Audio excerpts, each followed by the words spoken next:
Noting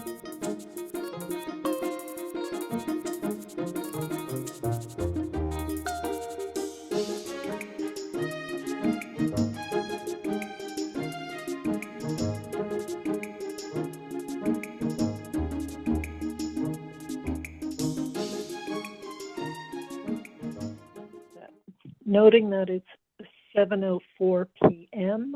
on August 12th, 2026, I am calling the Board of Health meeting to order.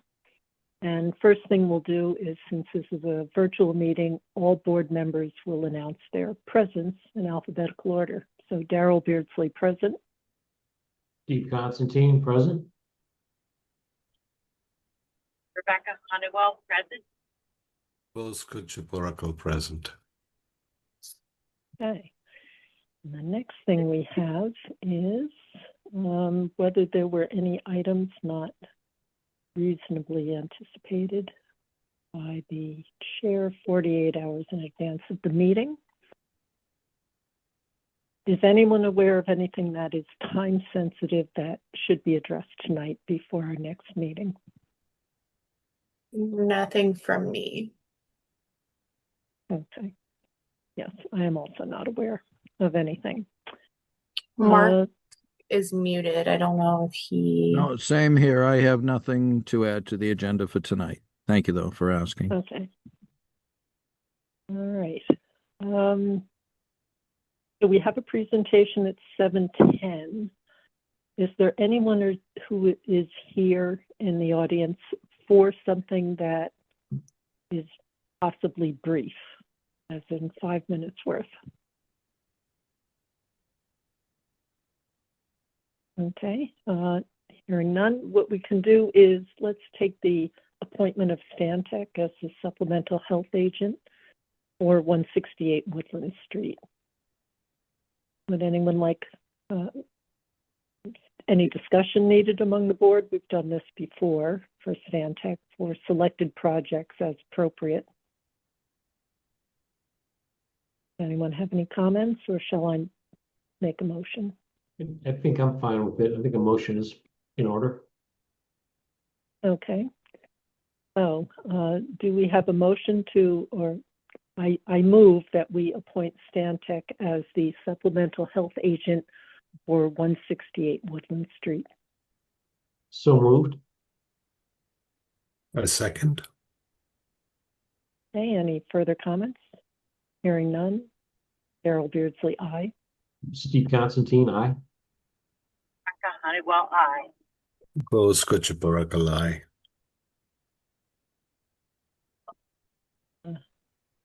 See.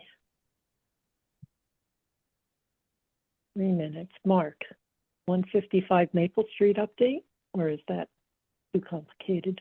It's not complicated. I was hoping the homeowner would be here.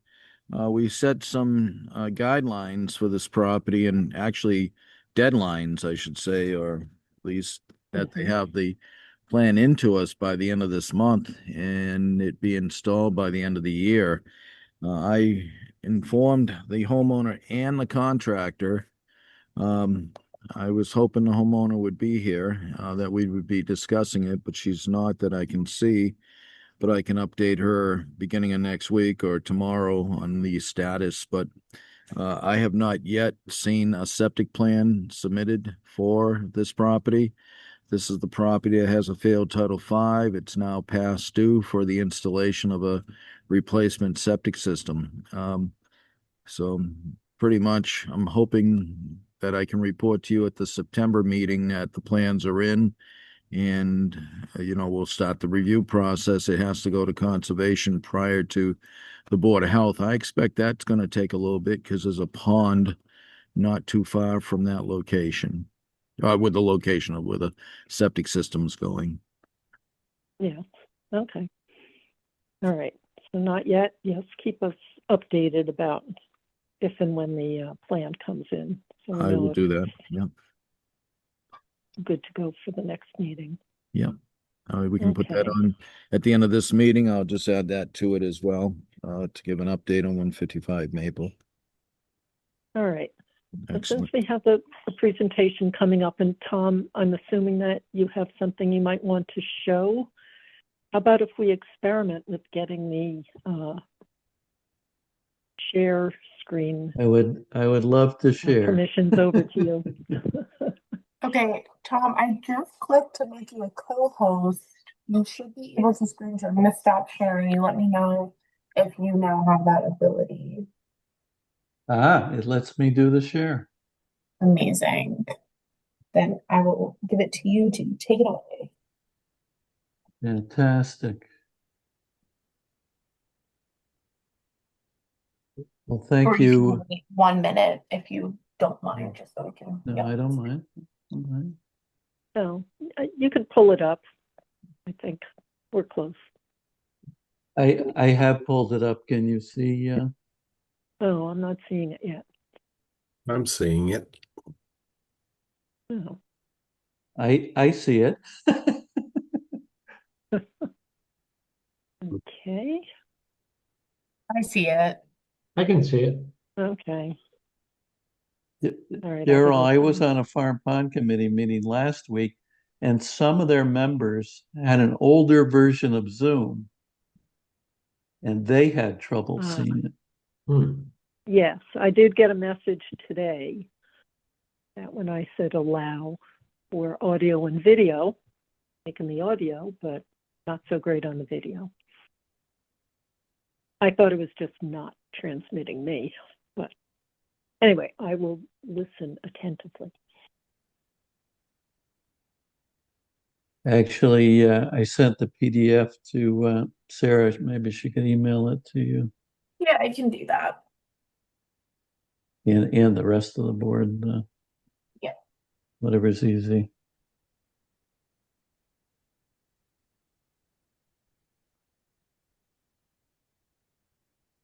Didn't know we had an official start time. Well, we're past it, so you can start at any time. Well, thank you for inviting the Open Space Committee to spend a few minutes with you, really giving you an introduction to our major redo of the plan, which the current plan is about 8 years old.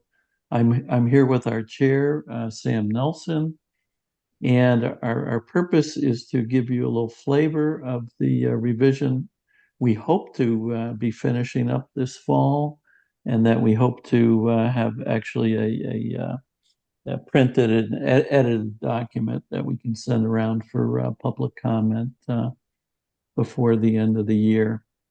But in thinking about how to start this, I thought I'd go with a couple of graphics. And one of the more exciting things in the open space world in Sherborn, at least to me, is our newest property. I hope several of you have been to the new trustees property on Bullard Street, Melbourne Farm. It's a Yes, beautiful. 195 acre beautiful farm. It straddles the Millis line, hence the name Milbourne. The original owners named it that, Millis and Sherborn. But it's an outstanding property.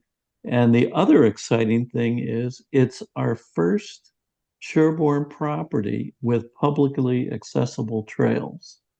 The trustees did an outstanding job leveling some of the trails and making them accessible. So that's fantastic.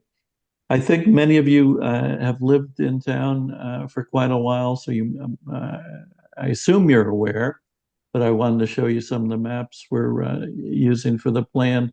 I mean, Sherborn is blessed with a tremendous amount of open space plan. We're about 78% forested. And, compared to our neighboring towns, we really have a tremendous amount of both private and public open space.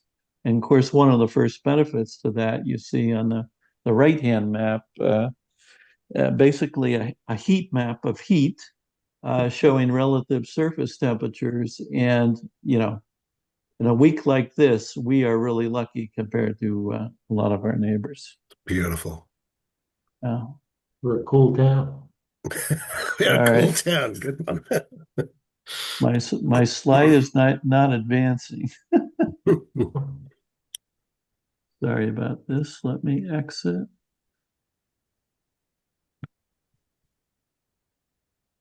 Let me stop sharing and go back. I apologize.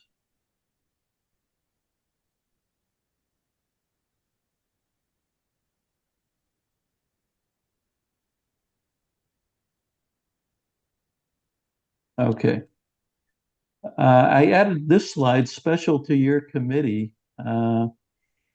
I was getting involved a lot more with open space, and I'm on the board of a land trust. And I went to a land trust annual conference in the spring, Massachusetts Land Trust Coalition.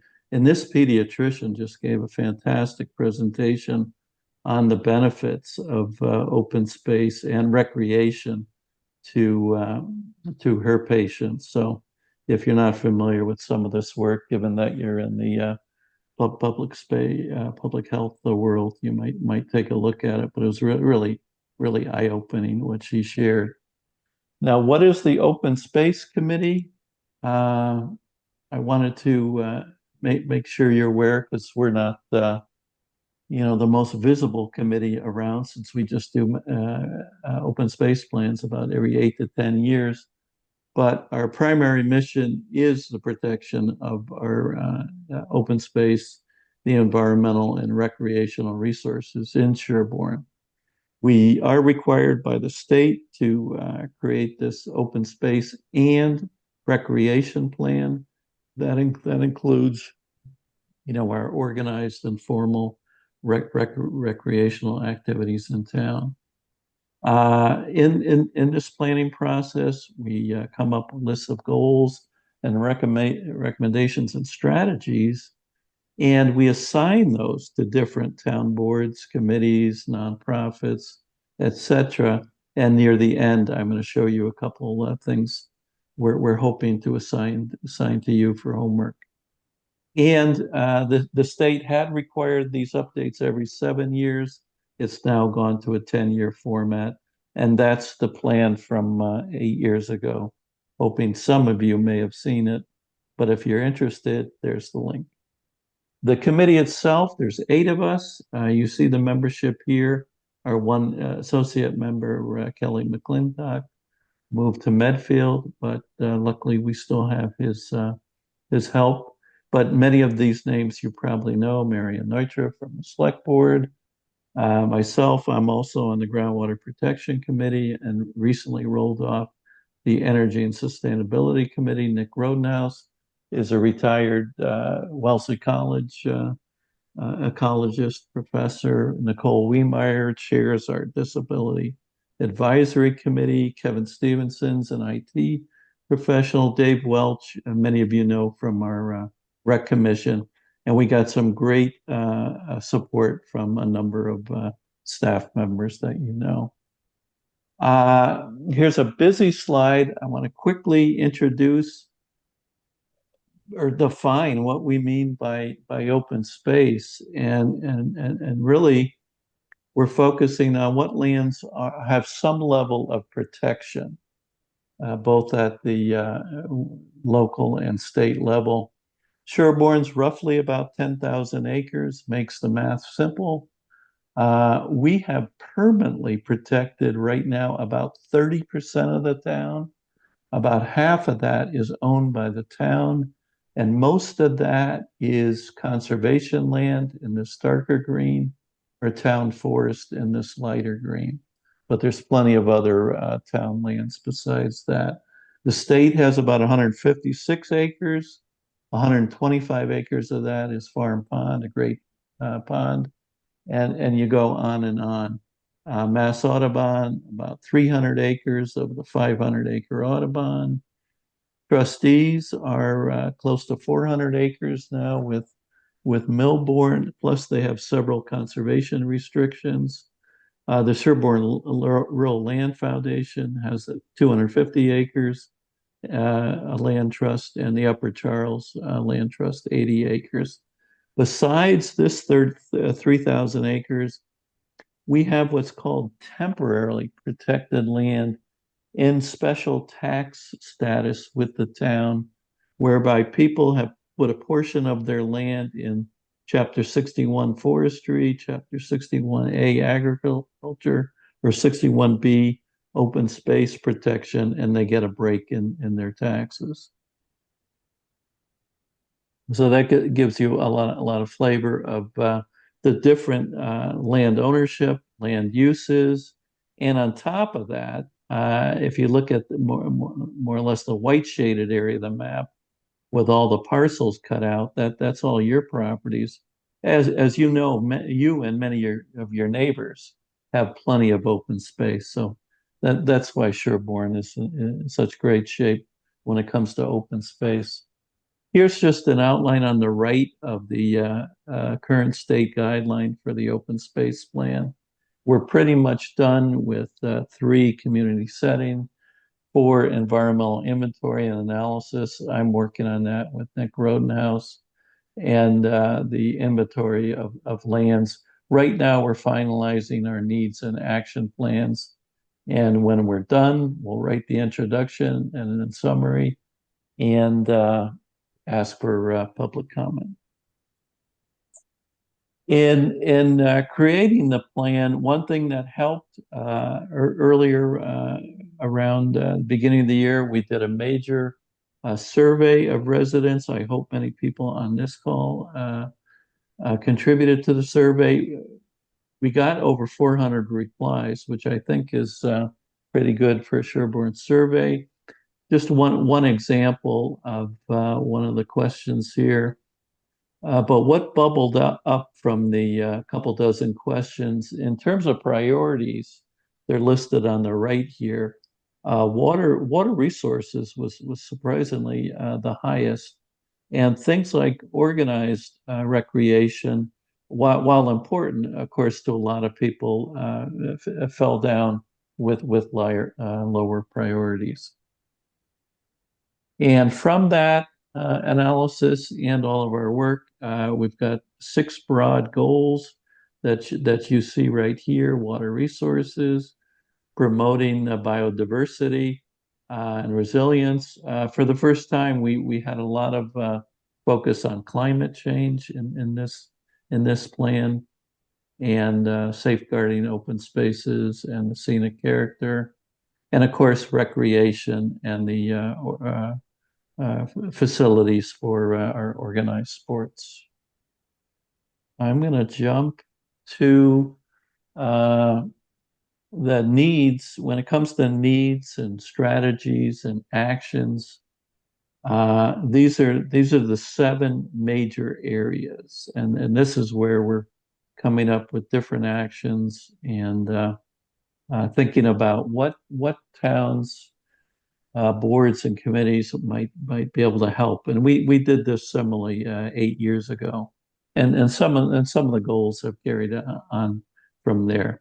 When it comes to your board, it's the one that we really have a direct connection is water resource protection, and less so some of the others. Although I think on things like open space, I can think of Farm Pond. I think we have you listed for things like cyanobacteria and things like that can affect the use of that resources. This is one example of the action plan, section 7, with the needs, recommendations, and possible actions. And I pulled up this one because it had your name against some of the actions. And we'll share this with you. And we're interested in feedback now or later. And some examples from the 2018 plan. The Groundwater Protection Committee was not active at that time, had gone dormant, and one of the actions or strategies was to reinstate the Groundwater Protection Plan, and fortunately that was done, and the Groundwater Protection Committee has been working in many of these areas. And so I'm not going to read all of these, but certainly when it comes to both the surface waters and groundwater, we're really, I think it's very important to document much more the condition of where things are that. And actually, that comes to one request. You may or may not like it. We're suggesting you consider updating your regulations to require private well water testing at time of property transfer, like the DEP recommends for towns. So that is some of our recommendations of board. I haven't allowed any questions. You're we're almost done here. So any questions on what we're showing here?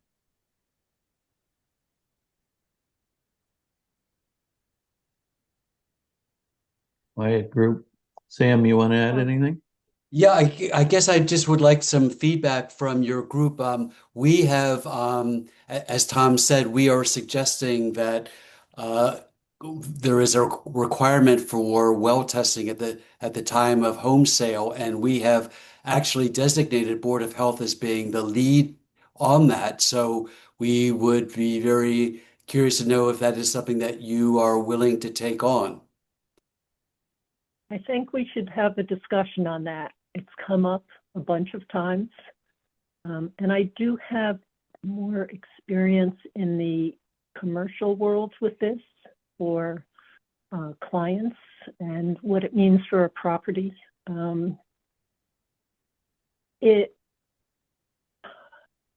would rather find a way to encourage people to test more frequently while they're living there and not wait until they're moving. So in the interest of public health, to me, that's more important. Mm-hmm. There's also financial implications of being the one house who had to test because they're planning to sell. And groundwater is moving. Groundwater is not only affected by the people living on the property, and their well water is not a reflection of only their actions. So I feel like it has some downsides to those who go first in the selling of their home. We definitely. To me, it's a little more complicated, and it also is not getting at the idea of along the way people should know what they're drinking, and whether that's setting up programs that make it easier for, say, so people don't have to drive far or hire if they don't want to hire someone to come and take the samples, whatever it is that would make it simpler for that $150 test or $200 worth of testing every few years.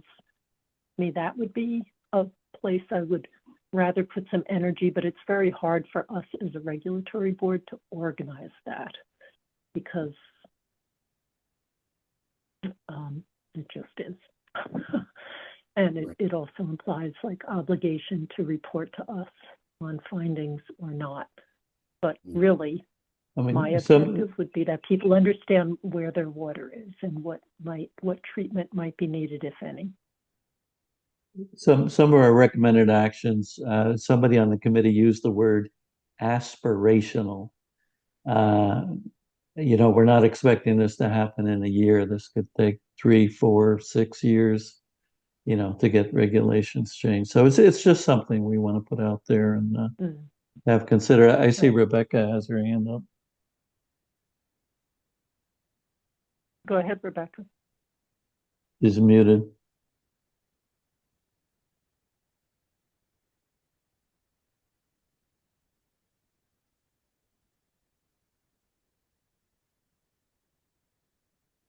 Can one of the hosts unmute her? I got it. I knew that was going to happen. Hold on. There's feedback. Let's see if we can do it this way without feedback. I think is there feedback? Do you hear it? I think we can still hear you. I'm moving that out of reach. See if that helps. As a physician, I agree 100%. I think one of the problems that is not only Sherborn's problem, it's also across the country, is that private well water is considered private property. The laws are antiquated, and it puts a lot of burden on the individual. But I think as a public service, it's important to know that information because not it's shared resources. And so I agree with you that it should be required at the time of transaction, for everyone to have awareness of what their situation is. I know that there are different opinions and there's some debate, but it's required in other places where there's public water supply. So I'm not sure that I think it would be a good idea if we can upgrade those regulations. And I also think that there's some initiatives going on at the federal and state level to try to to change some of the laws, because it's the vast minority of homes that have our situation, which is private well water and private septic systems. So sometimes people, I was going to say patients, but I think sometimes people don't even know the risks. And that's an almost more important reason to get the information so that we can help them to understand how compensation could be made, what efforts need to be taken to protect themselves from public health risks that could be happening to themselves or to their neighbors. So I agree. And I think part of the reason that it's complicated is because of the perception that although it's actually true, but this is where the Board of Health comes in, we should be making every effort we can to protect drinking water in order to protect property values in addition to public health.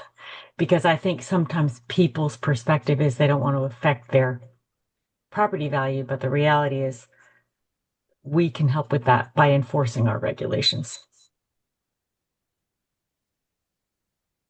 Great. Which I'll just add, we do every time we meet and every day.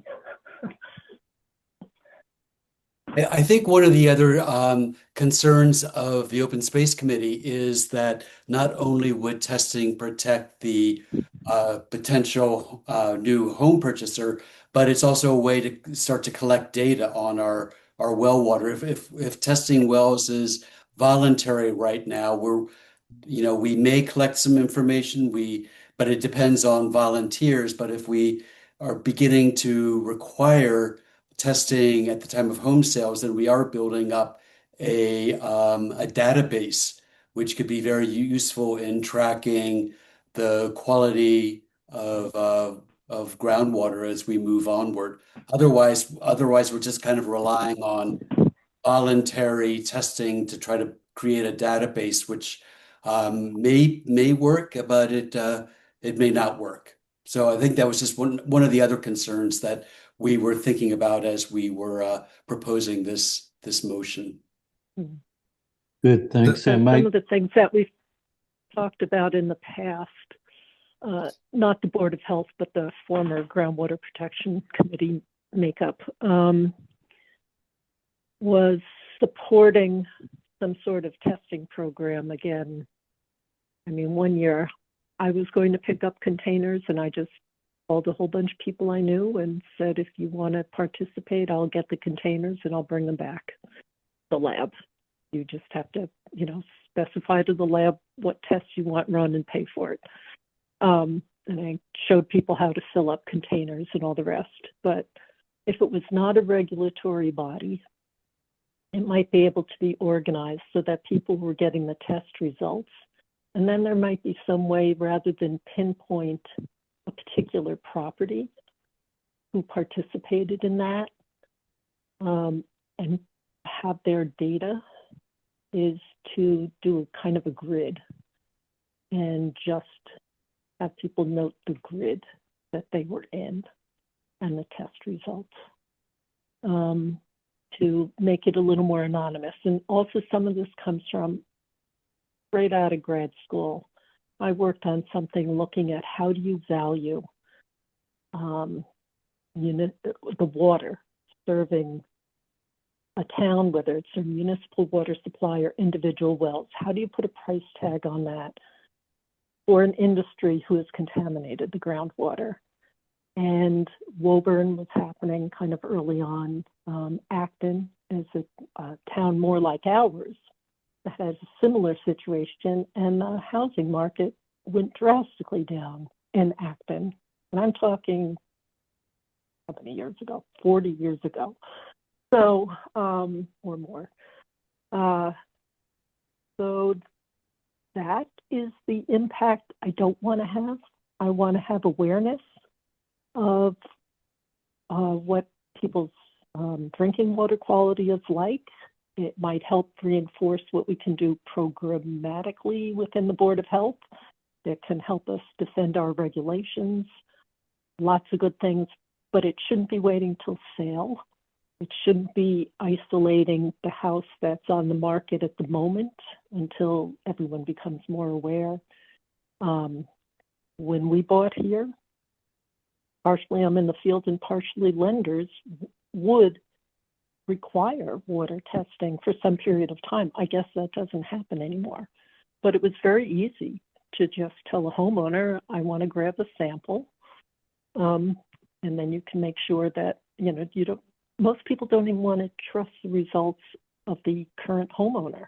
They could have gotten, filtered water from somewhere and stuck it in test tubes and have the test run. So it's actually better if the incoming homeowner does the testing, if that's the part you want to get at is for the incoming people. But I am concerned about who's here now, and making sure that, again, if something needs to be done at either on a house-by-house basis for treatment or in terms of what we're aiming for in terms of regulations around behaviors and different chemical use and that sort of thing, then that's where I'd want to put the effort. Well, I just see the others causing a lot of pain without the desired effect. Good. But yes, it would lead to gathering data. I agree with that, but it would be slower. This is a good starting discussion, and we'll separately, maybe through the Groundwater Protection Committee, continue these discussions. But I just wanted to finish up with this slide. Just again, reaching out if you got any other ideas, what you like or dislike, what's going on in the town regarding our open space, regarding our recreational facilities and programs, please reach out to Sam or Ryan. We'll make sure we get things into the plan. And again, we'll be back to you later in the year, hopefully with a edited and complete draft for public comment. But thank you for your time tonight. Can I add one more? Can I make one more comment, please? One more question.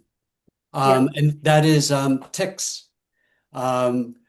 As you know, there is some concern about tick-borne diseases, and as the best way that we can reduce tick-borne diseases is to reduce the deer population in town, which is hugely overpopulated. And there are many reasons why it might be valid to try to reduce the deer population, everything from the destruction of native plants to the amount of deer who are starving in the winter now because there's not enough food to eat. So one of the suggestions from the Town Forest Committee is to expand public hunting. And we know that the Board of Health is interested in public health and trying to expand deer hunting in Sherborn might be a big task. People love deer and may not recognize the public health dimension of it, but we were curious whether the Board of Health would be supportive of an effort led by the Town Forest Committee to try to expand hunting. Now we don't have a strategy yet. We don't know exactly what expand hunting means. They haven't come up with one. But if that were to take place, we were curious on whether Board of Health would be willing to sign on to that effort or not, or at least consider it. That's exactly the topic I wanted to bring up with you to find out, because to me that is a good intersection between our open space and public health is the tick issue and whether it ties back to the deer or mice more or which one. Could So it also be? I'm interested in talking about that, but I will, and I don't know if it was recorded, but sometime during COVID, around this early period of COVID, I think that's when it was, and someone in town must know the exact date, is someone from the state Fish and Wildlife, I believe, came and spoke about what it means to manage deer populations and how much management would have to go on, what the numbers are of deer that you would need to cull, and then how, and safety around that. So right now there is the program where the Rocky Narrows woods, I don't know if there are others in town, but bow hunters are permitted in there. They have to be a certain distance from the trails and, not on Sundays or something like that. I can't remember exactly all the rules, but that's an option. There's a group that you can, individual property owners can contact, and they have vetted hunters for safety. We permit a bow hunter, or have had a few bow hunters on our property. Had some very delicious venison bourguignon, I must say, some winters, but and Dover has a program for deer hunting, but the percentage of deer that are ultimately culled in Dover is a fraction of what it needs to be to really, according to this Fish and Wildlife person, to really make a dent in the tick population. So that's the tricky part of it, is if you want open space to be enjoyed by everyone, although the deer hunting season is relatively short, it would maybe pose a conflict, depending on how widespread you want this program. But somewhere out there, there may be a recording of that, and it was an excellent presentation. So. Daryl, I think I attended that, but we can get that person or a similar Fish and Wildlife resource out here again, because they're constantly learning more and more about populations and strategies. So that might be something to do. And is anyone else on the board interested in pursuing this topic with open space and Concom? I'm definitely interested. I'm very interested, but I was going to comment that one of the other problems that we're seeing is that the other vectors include all the mice and the moles and the squirrel. The problem is that the nymphs are living on a lot of animals, and it was kind of scary over 10 years ago when I was recertifying for my boards the second time. There was some paper about a robin in England that was carrying a nymph. It was like really scary because there are a lot of animals that are carrying the ticks. And so it's not just limited to the deer. So, and global warming is only making things worse. I don't really know. It's a little bit scary because I'm not really sure what to do, except I'm secretly hoping that all the wild turkeys are having feasting on the ticks, but I have no idea. Anyway. No, but with 78% of forest, I don't think we would expect anything else, right? And the neighboring towns, the forest cover is dwindling, so all the deer's coming in here. Yeah, that's true. We have the right. But that's what we choose to live with, and so introducing turkeys may be a good idea. I mean, I don't know. It sounds like you are at least sympathetic with the goal of trying to reduce the tick population, which is a vector for carrying disease, and exactly how that's going to be done. You might be willing to engage in conversations with Open Space and Town Forest Committee to think about a possible plan. Is that right? Yes, Yeah. and like Daryl mentioned, we probably should involve Mass Wildlife Yeah. or And it's some other organization that has more information and more technical knowledge about these things, Mhm. rather than, you know, I mean, we could spend hours, but there are people who've got PhDs on controlling ticks, perhaps, you know. Well, we have some very good PhDs on the town forest committee who are very knowledgeable about this, so they Fantastic. Yeah, yeah, right, certainly lead discussions on deer management and tick reduction strategies. right. maybe we should co-host some kind of a panel with multiple different specialists. A few years ago, like a long time ago, when my children were very young, there was something like that in at the high school where they had multiple different specialties. I think it was much more medically focused, but it didn't matter because it was the same subject. And I think there's a lot of interest and there's a good reason to be concerned. So, I mean, I could talk for hours, but I'm sure there are a lot of people who'd be interested, and I think it'd be very valuable. Even though there's controversy within the medical world, it's we all can see that there's a problem. I had another thought about the water testing and all that. So when we moved into Sherborn, I was extremely concerned about this because coming in from Boston, where the public water is tested very often, and they have to, they have very strict limits and all those things. So we did do testing for the first 5 years every year just to ensure that that all the levels were okay. Now every area is different. So one of the questions I kept asking myself was, what are the things I should test for? Yeah. Should we, and so we used one of the testing companies in Norwood to do these tests, and I just said, do whatever you can, Uh, so so so figuring out what to test for, and making a list of that may be a and Well, useful Bose, enterprise. if I could share, I also chair the groundwater protection committee, and we have all that guidance on our website. Oh, you do? Okay.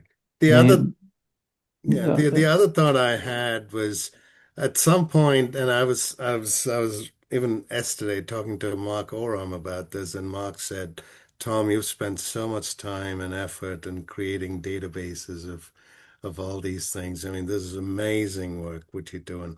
Um, Yeah.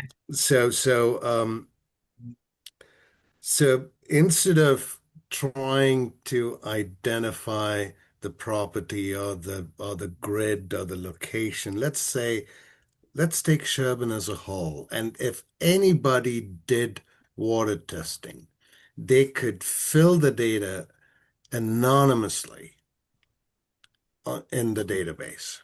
It's got no implications to their property value. It's got nothing to do with it, with any of this.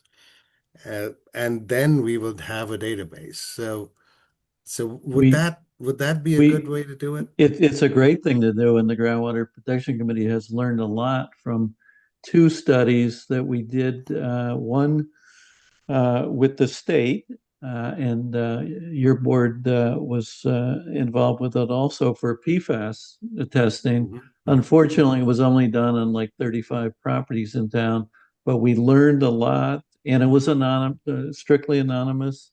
Right. And we learned that we have a PFAS issue in this town, and our levels were much higher than comparable towns. And secondly, we had a nonprofit in Worcester, RCAP. They did a more simpler broadcast survey of 13 common contaminants. That was done on 41 homes in town anonymously. And from that, we learned that 40% of the private wells exceeded one or more of the one or more of the parameters. So we learned that there's not enough testing going on in this town, and there's water issues that aren't being addressed. Right, and like Daryl said, I think Daryl made a very important point that people living here should be testing. It's not that you test when you leave the town. It's like We've tried Yeah, to no, encourage people. In fact, our CAP is doing another. So we did a seminar for the town 3 or 4 years ago. Our CAP is doing another one connected to climate change in wells, and they're right. certainly going to be talking about testing. That's actually next month, and I had that posted on the town website for Now, people if to we see. the other thing is if we could hire one company to do the tests, they may even be willing to have someone who would transport the water from the town, or there we could have a collection center or something. Actually, something that other towns have done. Right. The Okay. the homeowner pays for the test, but Right. the agent takes the sample and ships it to the lab. Yeah. Other So towns do that. well, yeah. So we have multiple strategies. If that is the reason for people not taking up testing, but I would love to do testing at least once a year, right? And maybe a neighborhood gets together and they stagger the testing so that, roughly around one test a month in a particular neighborhood, Mm. would be something that's worth considering, right? I just remembered, again, being on the Groundwater Protection Committee, I get at least once a month an email from a resident asking with questions about water testing. And I got a very unfortunate one 2 months ago. For the very first time, I've looked at a lot of water data in this town, probably hundreds of private wells. This family had nitrate above the 10 milligrams per mil federal and state limit. I've never seen that in my life, a private well over 10 milligrams of nitrate. So, uh, there's reasons to be testing. We encourage people to do it, but there's just not enough. Right. I'm And sorry to interrupt. Would this maybe be better for a future meeting? I just feel like we're getting really into the nitty-gritty of everything. And I agree that this is a very important conversation to be having. We could spend hours on this, and I don't want us to, we have some people here for other things. This may be something we want to continue or not, up to the board, obviously. can I make one last point before we change the subject? It's historically the collection of data for public health purposes required by law with transactions is precedented. That's why premarital, when people get married, they're required to do syphilis testing and other things because there's a value to the public good when the information is collected. And so it wouldn't be something that hasn't had a precedent if we were to consider collecting this information. And I think the reason that the state, for example, requires upgrading of, I don't know, a structure to code, for example, at the time of a building permit, is to force people to keep things beneficial to the greater good rather than to just individuals. And that's, I think, the Board of Health might need to consider looking from that perspective, because it's not, although individuals might object, it may have a benefit to the entire town with shared resources if we were to require it. Since encouraging people doesn't always work. That's why making it easy was my preferred path. But anyway, yes, lots to discuss on that. That's a good idea. Let's set aside time to do this, in more depth. with more people also who would like to address this particular issue. But this has been good. Thank you, Tom. All these Right. illuminating. Thank you. Yes. And, Thanks. and there's some other things to talk about around open space, but we'll save that for another time. I'll chat with you on the side maybe. Thank you, Tom. We can connect about scheduling a time in the future to have this conversation with everybody. Very good. I'll wear my groundwater protection hat for that one.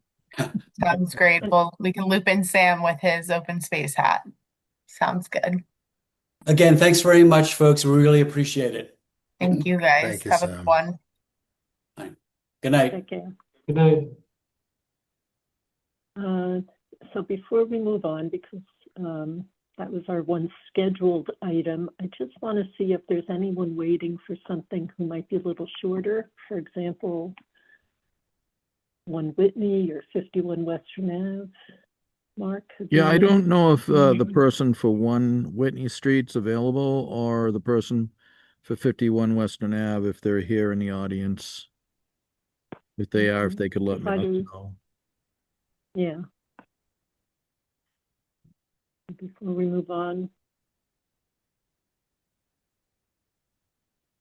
I don't see any hands going up, and I don't hear any.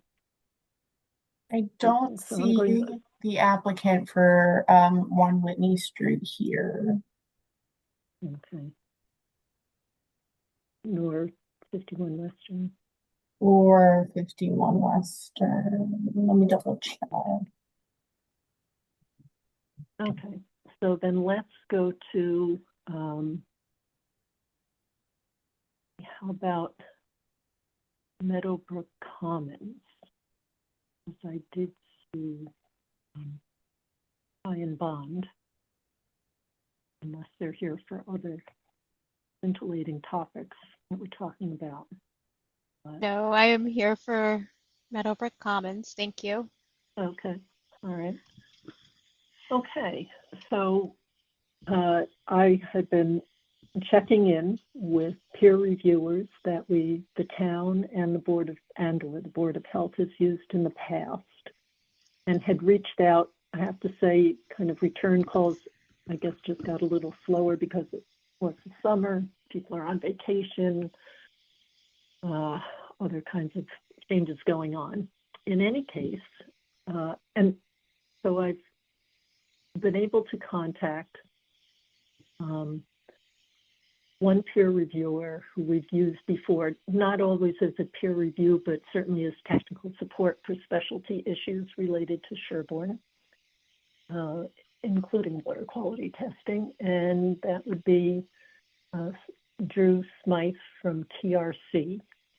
He's well acquainted with Sherborn data, our conditions here, and he has the additional distinction that I wasn't finding elsewhere of having worked with quarries on their basically rock disruption activities and the impacts on groundwater and other kinds of things. So that was unique in the hydrogeologist world that I was speaking to. One of the other consultants that we had used in the past was Dr. Pete Shanahan of hydroanalysis. He has largely retired and is not, even though we were a client in the past for a number of things. I think Concom also used hydroanalysis for a number of projects, but he had a very strong recommendation for Hodge Water Resources.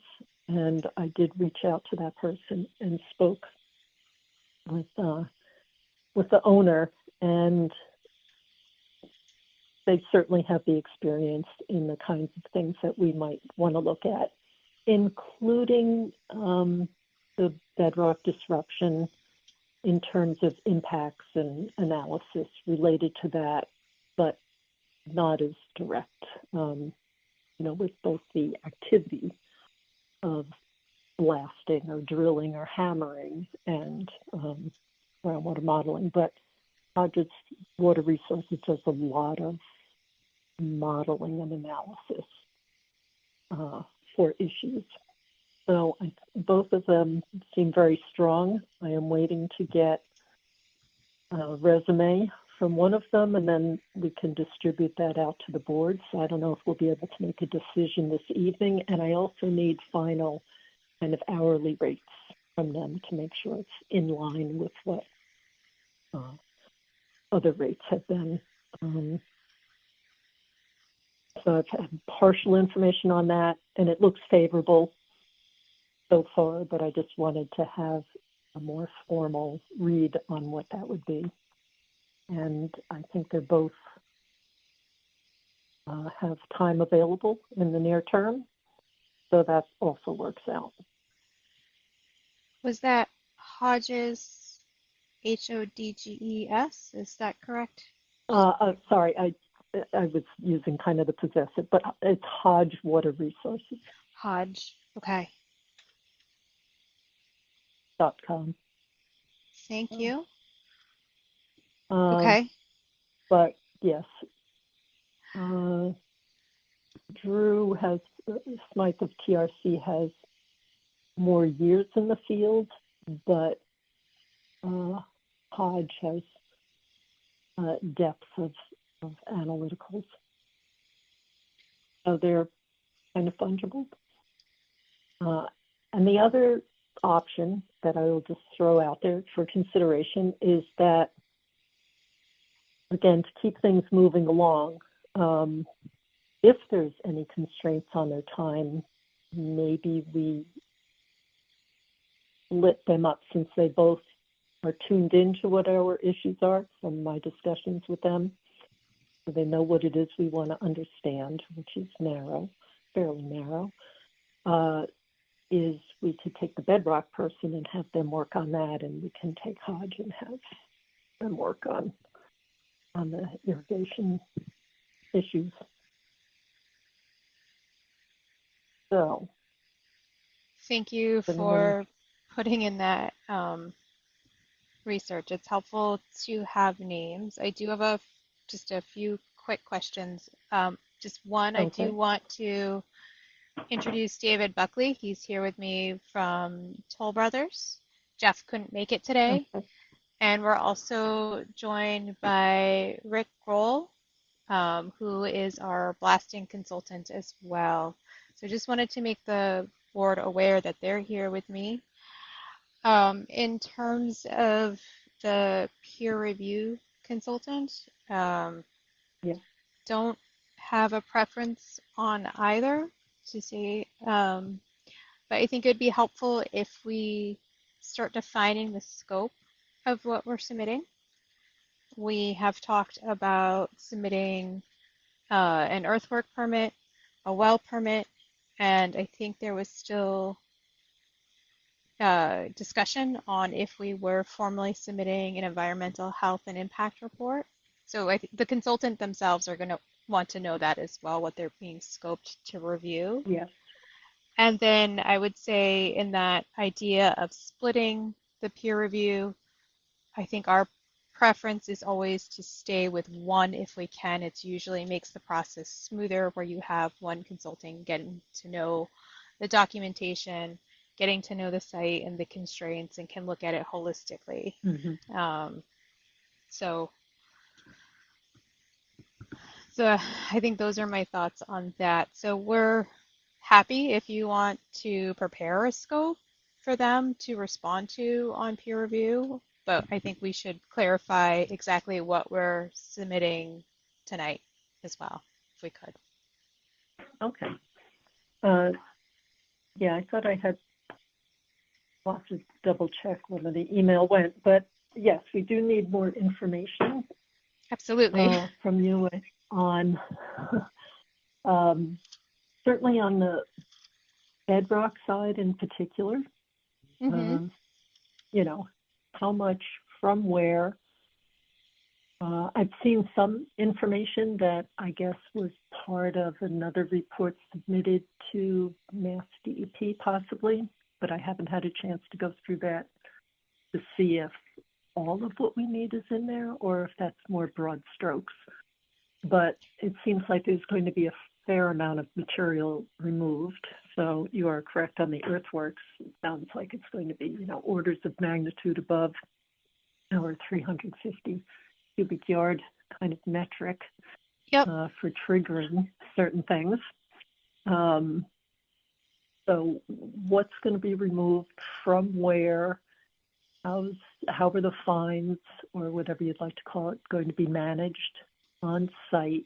While they're there, are you planning to use it for fill anywhere on site? For the seasonal, the high groundwater relative to foundations, and certainly if you're thinking of putting foundations into bedrock, like carving out bedrock and dropping in a basement, that for drainage is, I would assume, going to get very difficult. And our interest in the drainage and the reason for the 2-foot separation between the bottom of the foundation and historic high groundwater, not just observed groundwater at any particular time, even if it's in a wet season. We're aiming for historic, especially following drought years, is to reduce the chance of mold in people's homes. So that's the point of that. So if you could think about it that way. And again, the only time we have permitted foundation to be on bedrock is when one side of what I'll call the basement was open right out to ground level, so that then there is the potential for channeling, the redirecting water around the basement and then out to grade, and it's more a gravity system rather than relying on pumps and more extraordinary measures, especially in extreme weather periods. Yeah. So those are some things that would be helpful to know. And you should know that for the Board of Health, we would not rely on, numbers that maybe you've been collecting along the way about where that historic high groundwater is. That is something that gets observed by the agent for the Board of Health out in the field. So if you're planning on doing that, you can do it once by having the agent with you when you're doing it. Does that make sense? It does, but I do want to speak about a few things related to that regulation. First, it does fall within your regulations that are applicable to Title V systems. So it's written in on your additional bylaws for septic systems. This project is served by municipal sewer, so is not jurisdictional to those specific requirements. However, Toll Brothers does share your same concern and understands that a wet basement is going to result in an unhappy homeowner, right? This is a development that will be operated by a homeowners association, and they will be installing foundation drains, which are open to gravity around all the perimeters of their foundations. It is their policy to do this whether the homes are in groundwater or without groundwater. So it's something that they've learned through their multiple developments throughout the country that helps alleviate that concern. So I think we'd be working through to the same goal on that. We have just found a different method. I do have Rick here to speak about just processing of bedrock on site. The document that was cited was part of our final environmental impact report, the FEIR, that was submitted to the MIPA office. So this is part of our whole broader Interbasin Transfer Act permitting that we're going through to enable us to bring water to the town, municipal water. And that was, I'd say, a quick high level estimate. We will be fine tuning our earthwork estimates as we go through this process. And we'll be developing kind of like heat maps showing you in depth of anticipated bedrock cut as well as cut to fill. We are working through the efficiency of the site to help try to balance it to the best we can to minimize that earthwork. And we're also working with our neighbor at Coolidge Crossing to support them as well, where they do have a need for material. So trying to get that, I'd say, more efficient, and we are happy to report those details as we work through this. So I'm hearing we need to detail more about our earthworks, detail how we're protecting our foundations. I guess just again and we're going to be submitting a earth removal permit as well as a well permit for the irrigation well. Is it also an environmental health impact report, or how is that what the board is looking for?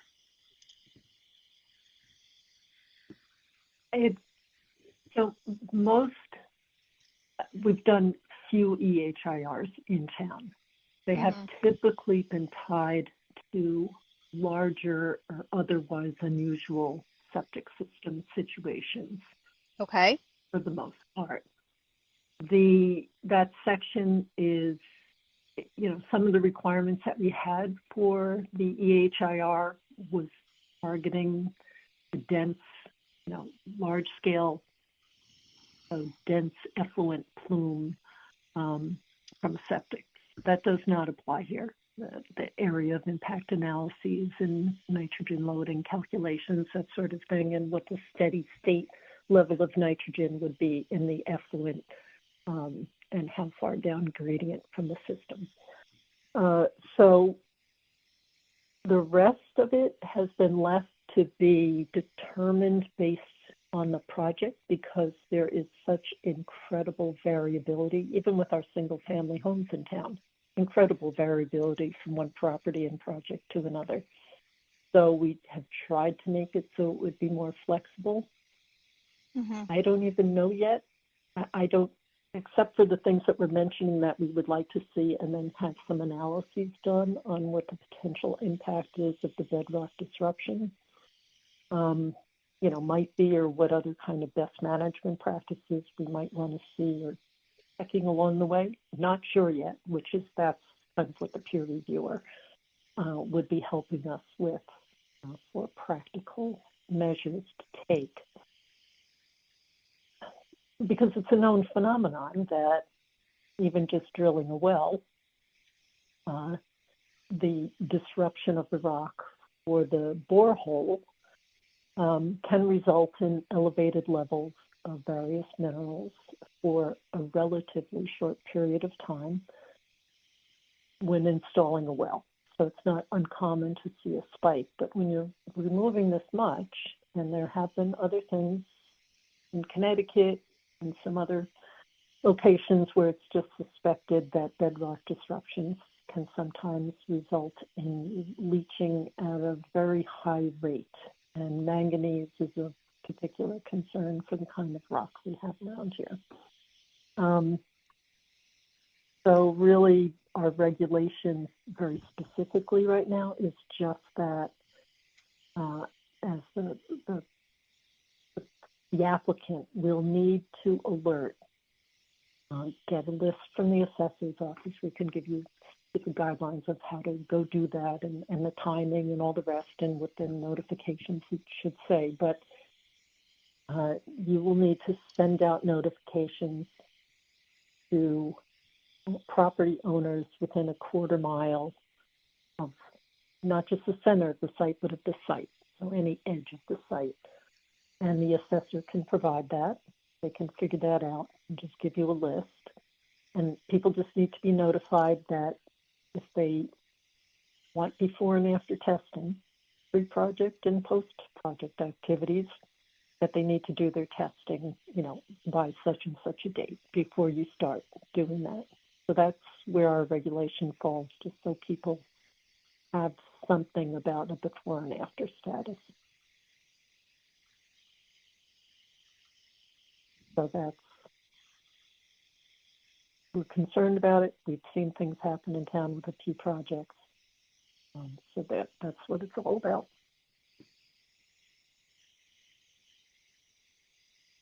For the bedrock disruption specifically, the earth removal, that's also a concern because removing, certainly, I assume you're not going to be removing topsoils, but we don't want to see topsoils removed because they limit, the filtering capacity for rainwater before it reaches groundwater and recharges our supplies. So I think to respond to your questions related or your concerns related to blasting, we do have Rick on the line who can speak to general procedures that will be followed. Rick, if you want to jump in here. Yes.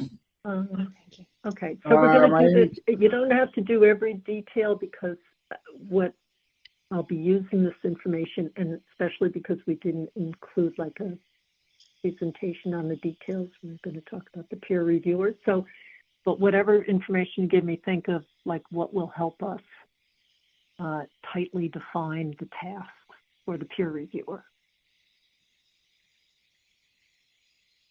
Does that make sense? Or is that possible?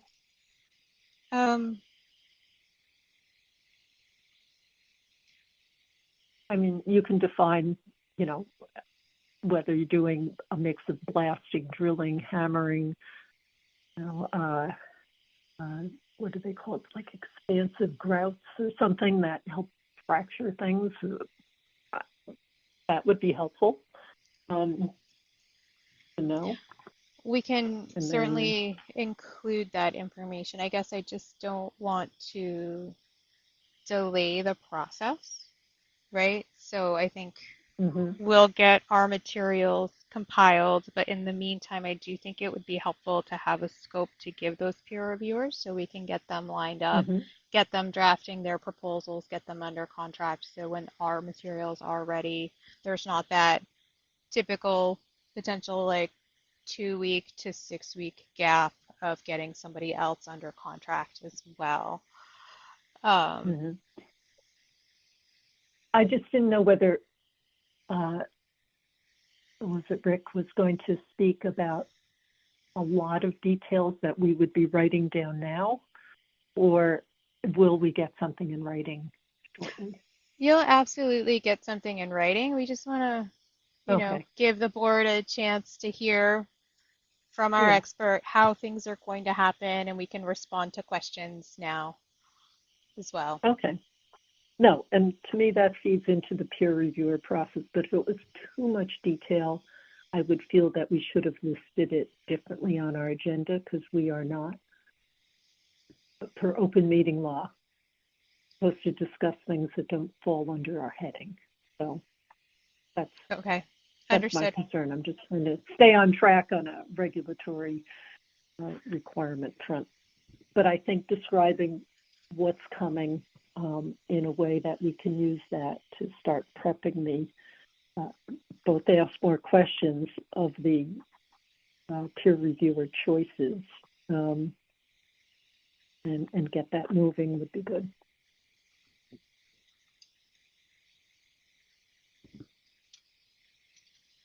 Agreed. We would like to get it moving. Yeah. Okay. So, Rick, you would like to speak? Hello? Hello? Yep. Can you hear you? Can you hear me? Absolutely. This is Rick Grohl. I'm Richard J. Grohl Technical Services. I'm an industrial seismologist that is specialized in the preliminary procedures for blasting of rock in construction and mining in New England. Massachusetts has a very extensive set of regulations on both the environmental respect for sites and surroundings, and also for the act of drilling and blasting, hammering, or other means of the excavation of rock. Massachusetts probably has the most extensive set of regulations in the nation. And the reason being is, A, we have a high water table, a high population density, and a lot of rock. And there's a demand for the land that rock occupies. So this is a very common procedure. It's handled by men who are highly experienced, licensed, and tested. And in Massachusetts, they have a zero tolerance policy on infractions related to any aspect of blasting. So it is a very, very strictly regulated process. This is not taken lightly by any regulatory authorities, and they are overseen by everybody up the food chain and the government. They have a number of bosses that watch everything they do, and they have to account for their explosives annually to the ounce. So there's very little wiggle room for the blasters that do this work. It's done in a very safe and professional manner. That being said, the first thing that you have to do is your preliminary. In this case, you're very concerned about groundwater because you're heavily dependent on it for your drinking water resources. And as such, the site plan has already incorporated into what is known as the SWIP, which I'm sure you're very aware of the SWIP. They've put silt fencing all the way around the site. There's zero discharge. They manage their sediment so that it doesn't leave the site. They manage stormwater so it doesn't leave the site. And that is a continuously scrutinized component of the site during the entirety of the construction process. Then what they do is they assess how much rock has to be excavated. A rock excavation is about 10 times more expensive than soil excavation, so it behooves the contractor to minimize rock excavation to the greatest degree possible by working with existing grades. And as you've seen their plans that have been submitted, they have conformed all of the streetways, the elevations of the foundations, so that they're all relatively similar in depth throughout the breadth of the site. And that way they can best utilize the material that's excavated to bring about their final grades that are useful and structurally sound. So then after that, we have to notify everybody that they're offered inspections. You're mentioning a quarter-mile radius from the property boundary for water testing. That's actually not uncommon. More commonly, that's done in a mining situation, but in a large construction site, they would also do something of that nature as well. Not everybody will take you up on it, but again, it's not unheard of. But in the Commonwealth of Massachusetts, everybody who owns a home or any kind of improved property that is within 250 feet of any blast site, any borehole drilled with the intention of loading it with an explosive charge, has to be offered a pre-blast inspection.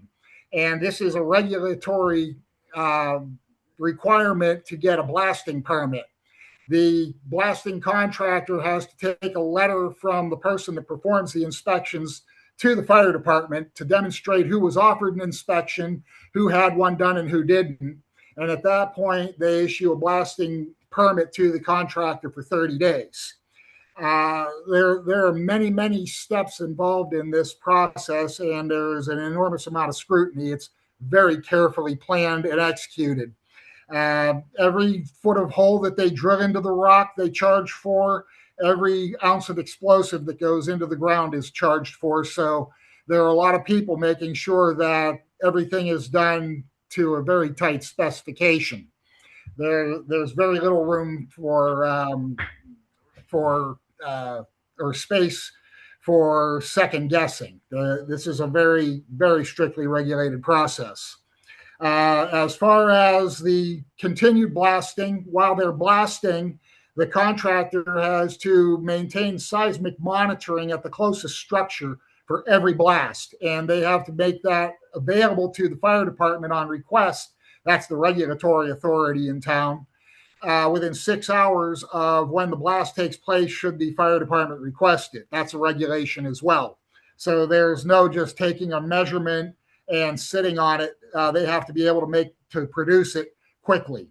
As long as there are no issues with them exceeding their limits, no problems with things such as fugitive rock material coming off of the site, which is controlled through the use of what are called blasting mats. They weigh 11,000 pounds each, and they typically drape about 8 to 10 of them over a small construction blast to limit the material from escaping or becoming fugitive from the site. It does ventilate enough that it allows the gases to escape from the explosion process, but it acts like a net that keeps the solid materials from being cast off of site or even out of the blast area. And as long as they adhere to all of these restrictions for safety and precaution, they are continuously allowed to blast on the site. They just go back every 30 days and demonstrate they've not had any complaints that are unresolved, and they've not had any issues with exceedances on limits for ground vibration or air blast or any fugitive rock issues. At that point, the fire department is compelled to renew the permit for another 30 days. And that goes on and so forth until the completion of the project. And that's basically what we do. This is a standard procedure that is done in Massachusetts every day, all over the state. There's 11 million pounds of explosives used in the Commonwealth of Massachusetts every year. So there's a lot of blasting going on. They've got this right, especially in this state. There's very little to be worried about. Well, we are aware that when it comes to blasting, that the fire department is really the lead for that. However, per our regulation, I guess you've seen, we will require SDSs for whatever blasting agents are going to be used. That will help us develop the notification that you will be mailing out to people, informing them about what they might want to test their water for. And sounds like there's the inspections, I assume, of like people's foundations or whatever. The pre-blasting contractor that goes out, I assume that's structural investigations, but for the Board of Health, we're just preparing people with that kind of baseline of what their water quality was pre this activity. So that is really just mailing and informing people that it's coming is the requirement that we have for you. And then we will be happy to hear about any kind of good management practices that would prevent the leaching, excessive leaching of minerals from, and what do you refer to the material, fines or debris, or I have no idea what it's called in your field. Well, as far as the explosives products, the vast majority of the explosives products are comprised of ammonium nitrate, fuel oil, and water. That's called a bulk explosive product. They may or may not be allowed to use those on the site depending on what is discussed and what is finally agreed. They don't use any perchlorate containing explosives in Massachusetts. The expansive grout that you mentioned has also been barred in Massachusetts because A, it doesn't work, and B, if it's misused, it can cause shards of rock to be cast into the air unexpectedly because it locks up against the collar of the hull and creates a a bursting effect on the stone that confines the material at the collar of the hole. As far as hammering is concerned, that's also what we call secondary breakage. Takes a lot longer to do secondary breakage than blasting breakage, primary breakage.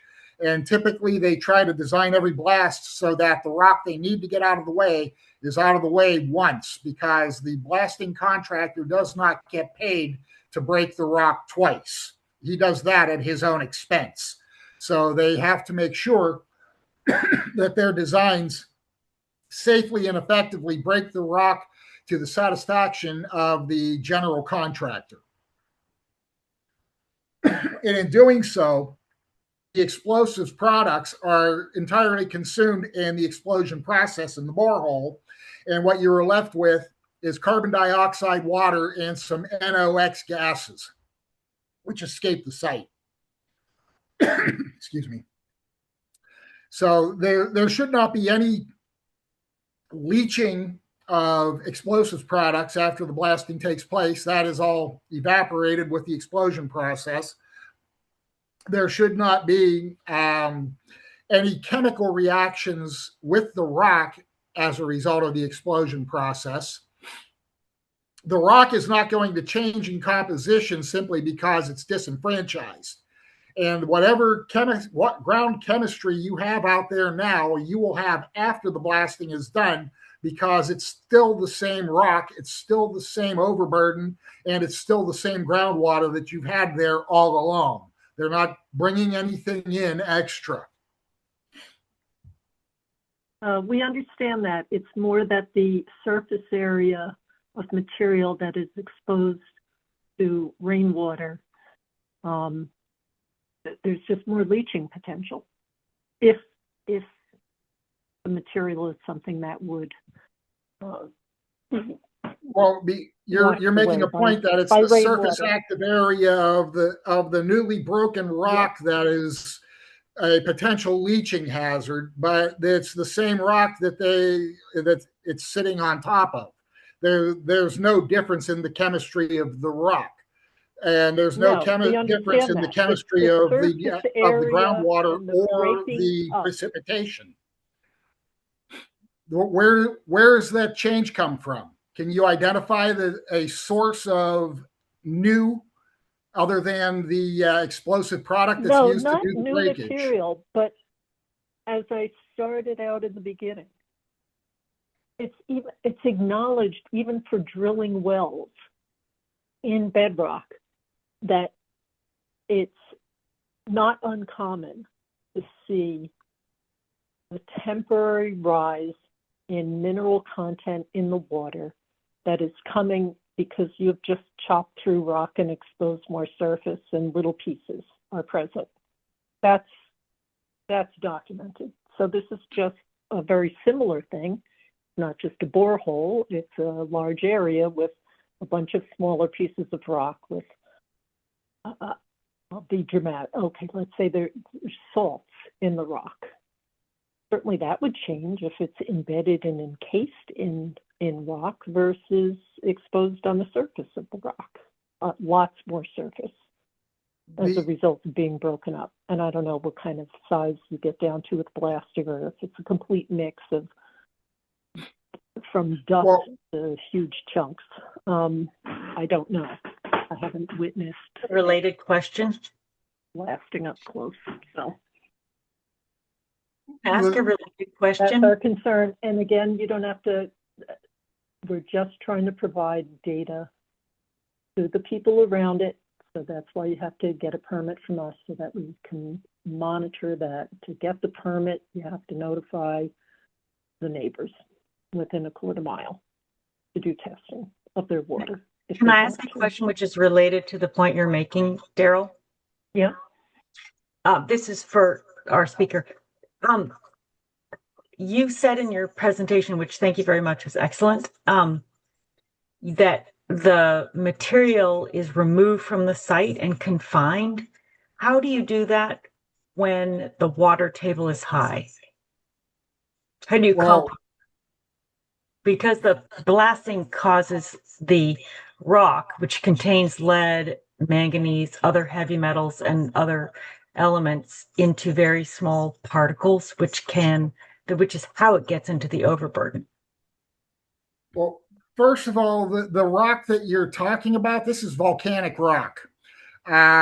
Principally, it is anorthite, silica, some other minerals aside from that have all been extruded from the Earth's mantle. If there's lead in the rock, it's going to have been there all along. It's not going. A blast is not going to produce lead in rock. As far as I know, they don't even use lead in any of the explosive products. No. The rock that you're breaking apart has heavy metals in it, manganese, lead, and other materials, which is the reason that we, the Board of Health, require some of this information. And I was curious, because obviously you have a lot of experience with it, how you compensate for the material. How do you keep it confined to the site when the water table is high? Because you're blasting the rock apart into little pieces that are not found in nature, which is the reason that these heavy metals are released. Is because what you're referring to is known as mobility. The individual constituents of the rock, you are afraid, are becoming more mobile, increasing their concentration in the groundwater. However, first of all, the material, once it flows through the groundwater or through the ground, it is coming in contact with other rocks and it is being filtered back out, just the same way that Vados water percolating through soil from precipitation is scrubbed by the soil and the rock that it flows through. It's not going to create this pool of contaminant that's been leached out of the rock and taken off site. First of all, the site is designed so that water doesn't flow on the surface off site anywhere. It's called 100% capture. The second thing is that you have water that's already in the ground when there's a high water table that is putting resistance to any more water flowing into the ground. It's more likely to flow off the surface or just stay wherever it's being retained to, like within the SWIP. So there's not going to be this spike in any minerals, and you take the readings before and after in the local wells to demonstrate that. That's a common procedure. There's a little outside of America, but in other countries where mining activities are quite common, there is evidence of blasting and other mining activities that when the rock was broken into small pieces, it has contaminated the local groundwater, which is the reason we're asking these questions, because we are trying to protect the drinking water. But when the rock is broken apart by the blasting procedure, the very small particles leak, and they can get into the overburden in quantities which would not be otherwise found in nature. And so that's how they get into the drinking water. So that's why I was asking how you said you have 100% capture. How do you accomplish that? They put a ring of hay bales and silt fence entirely around the site before they start digging. That's the first thing that's done. It's a regulation. I believe it's federal that they do that. It's not just state. They have to capture all their water and contain it on the site. And in doing so, a lot of these problems are mitigated. The second thing about this is that if there were any of these contaminants in the rock, they would have been liberated by the act of the people who drilled the wells and then drew water out of them daily for years and consumed them.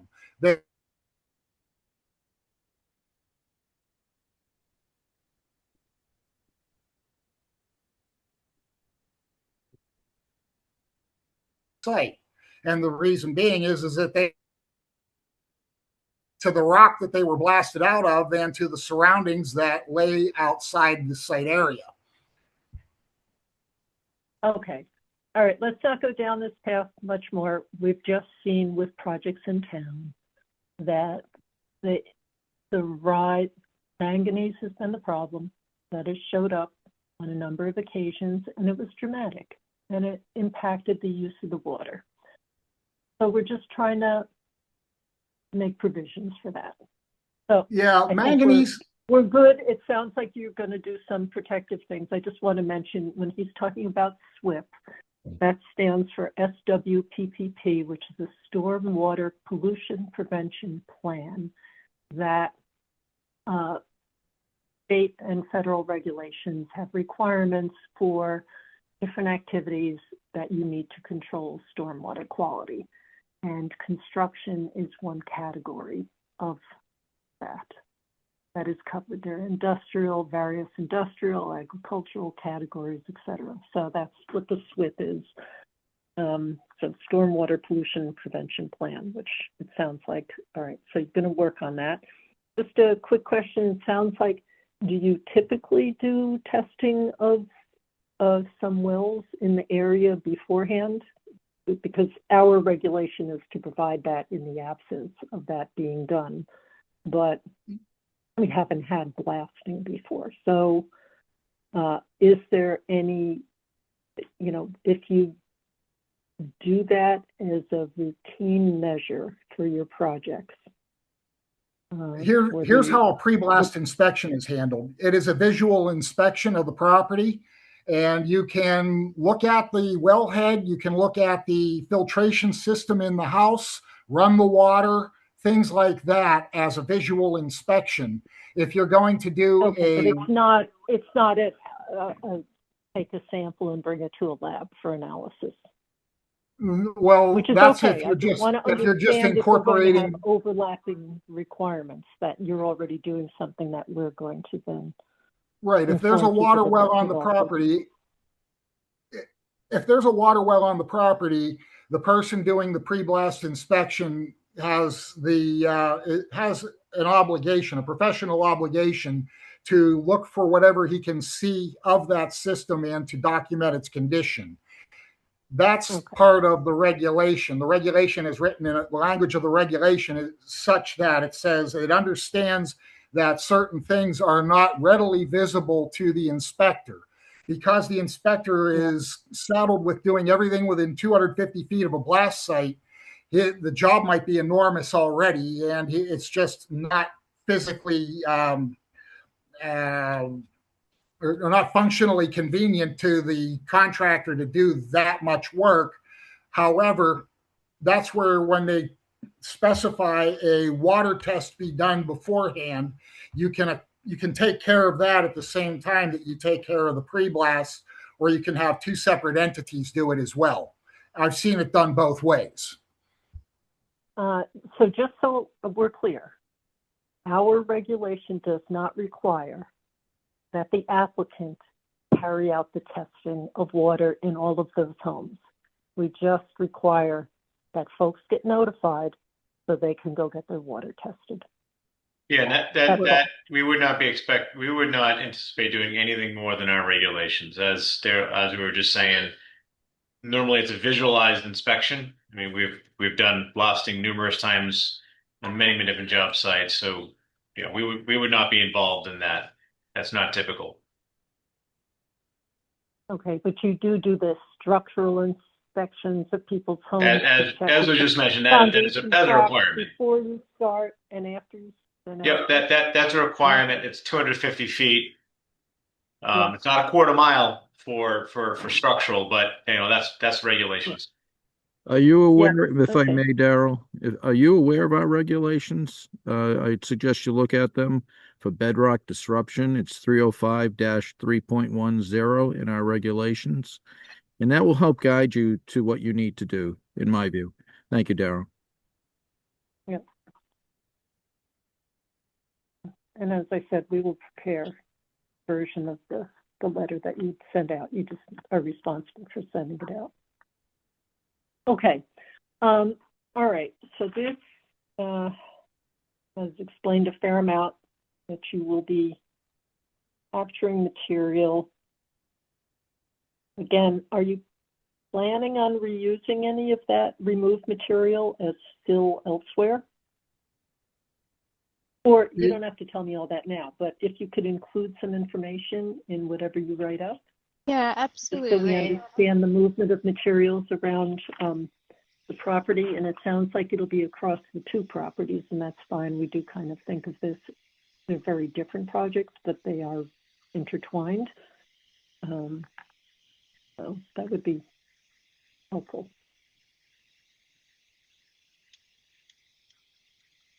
Okay. Okay. So we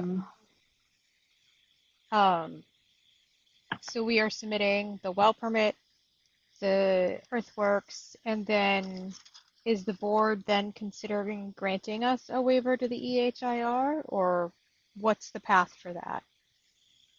I think we're requiring the EHIR because it's such a big project.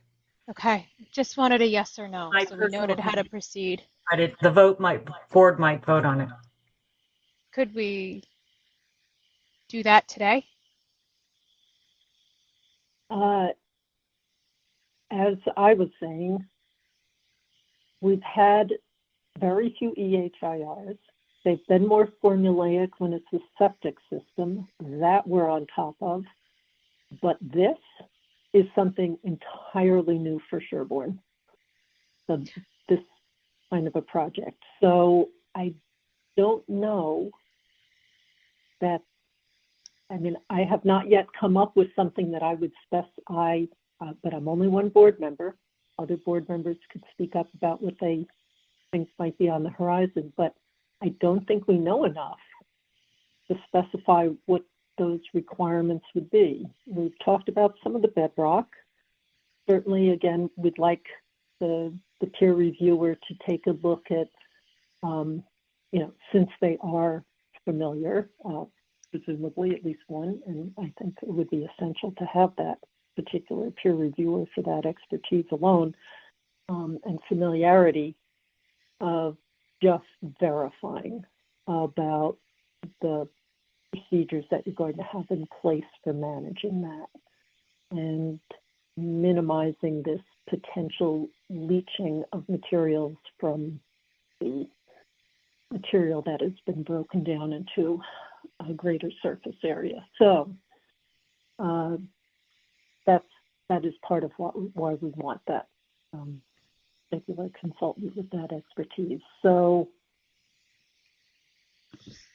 but it may be covered, mostly covered by the other rules and regulations that are in place, and that goes for stormwater also to some degree, since we have often relied on what Planning Board and Conservation Commission are able to accomplish. Like to remind we have you, overlapping Daryl, interests. at our first meeting that there was an agreement to defer to the other boards, to the Planning Board as well as the Conservation Conservation Commission for the stormwater regulations. But I'm interrupting, and Mark has his hand up as well. Go ahead, Mark. Daryl, all I was going to explain is that whatever the board decides, the regulation I cited, 305-3.10, that's in the EHIR regulations. So to eliminate the EHI regulations could possibly eliminate the need to do bedrock disruption processing with what was mentioned earlier, notifying the abutters a quarter mile around and so forth. So I'd suggest the board, if you're going to eliminate the EHIR, which I don't suggest, unless it's duplication for other boards, is that you at least designate the bedrock disruption as being required. Thank you. Okay, and I guess, right, I'm looking at our regulations differently, and I view that as a requirement. The EHIR was for like extra steps of analysis. Try to predict impacts of a project. And again, that prediction of impacts from a large septic system, there's plenty of examples about the modeling, mod flow, all the rest, so there are methods for that. this one, there are less clear methods for predicting what the mineral content in bedrock fractures will be post having blasted apart rock above that bedrock and the bedrock fractures. So that's the part I'm not sure we can wholly accomplish, but there are other approaches such as managing how one does it. Judicious use of blasting agents. So there may be other things that we would require, but we don't have enough information yet to specify that. Not like we're trying to save up and have something, a monumental surprise later on. We're really trying to make something practical for this project. And again, we're just starting to get going on more of the information about the details.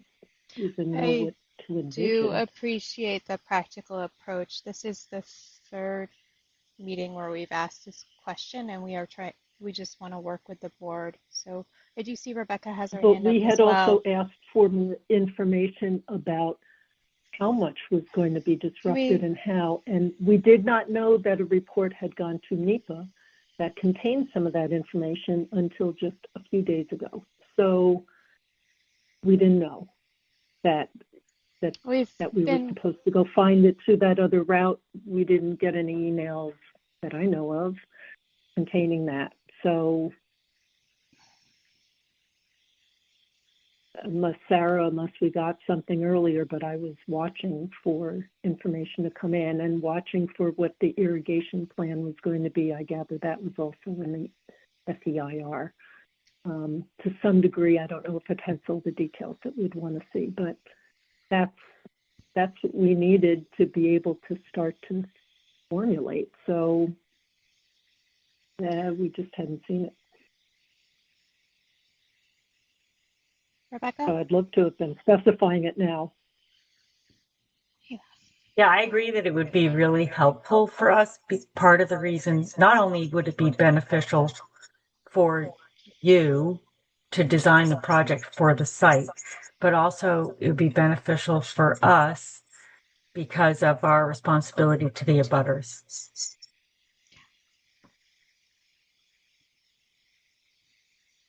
Since we'll do our best to take the information, if you can, the FEIR, I think, was fairly sizable. Do you think the FEIR has all of the information that we need? The FEIR does not address blasting. Okay.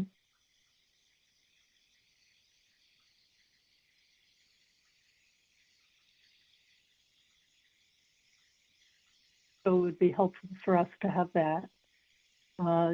Is there, how extensive is the irrigation plan?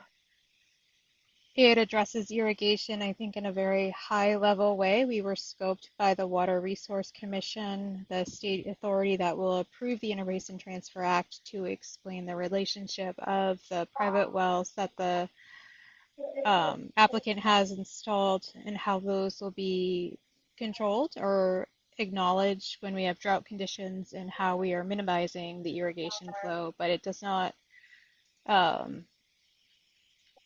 quantify exactly projected flows.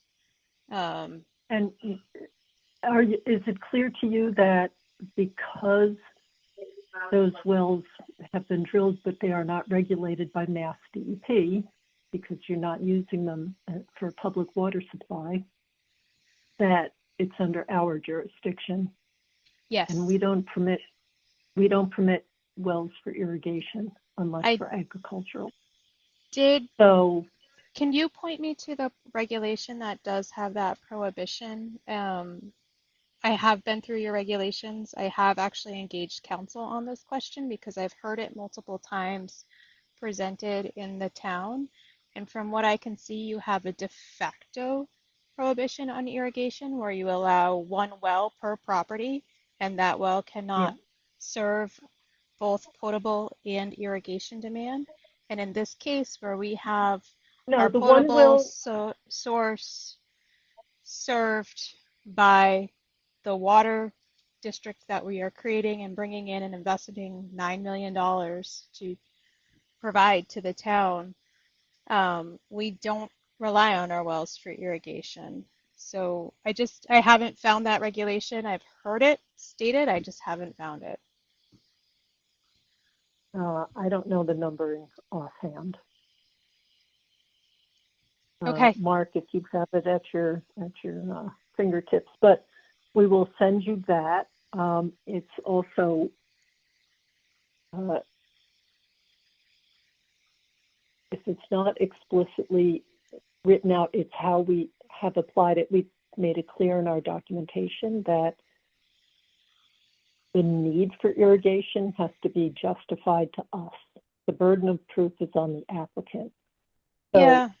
we have treated wells on people's properties as supplying their needs for the dwelling, and people obviously do some watering to some degree, but we don't allow a second well on the concept of somehow there's magically more water because you've sunk a second well and that water wouldn't otherwise be used for the drinking water of your neighbor. We view it as a shared resource. We're working off of bedrock fractures, not easily mapped, not hard to know what the quantities and yields are. Certainly different parts of town have different yields from their wells. So it was a measure to get people more aware of water use. And from what I saw, the number of something like 12 to 18,000, I don't remember exactly, gallons a day anticipated being used by the system, that is essentially for irrigation, a loss of groundwater. That's going to affect the transfer rate. That's going to be gone and not be like a septic system where we somewhat have a closed cycle of pulling water out of the ground and most of it goes back in via a septic system. So that is our concern because we have seen a lowering of water levels in bedrock fractures. People have been deepening their wells lately or having to drill new wells or taking other measures to get more water, but deepening has been certainly happening with greater frequency of late. And that's our concern. We only have fractures. We don't have any major aquifers in town that we can tap into. And we don't, I won't say we, because the whole board hasn't deliberated, but I'll tell you my perspective is that certainly we're okay with establishment watering to establish any vegetation that you're planting that I know will be required probably by Concom in certain areas of the property because of the wetlands, et cetera. But mostly people's landscape is surviving just fine without being irrigated for the most part in town. So irrigation systems lead to a lot of overwatering. Frequent Daryl, watering I is see not Mark has his hand good. up as well. Can we maybe give him a chance to speak too? Sure. Thank you. Thank you for your help. I am chair. So, but if I'm becoming repetitious, then I'd happily switch over. Take it away, Mark. Okay. No, 1 second. I always await my chair to direct me when I can speak. It's the chair that runs the meeting. In respect to your question, Daryl, it's 305-2.7, the amount of wells allowed. So it specifies everything you just mentioned, including that even a business of multiple lots are treated as a single lot. So I'd suggest your lawyers, and you're welcome to call us too, but you review that with your lawyers, that regulation. 305-2.7 talks about additional.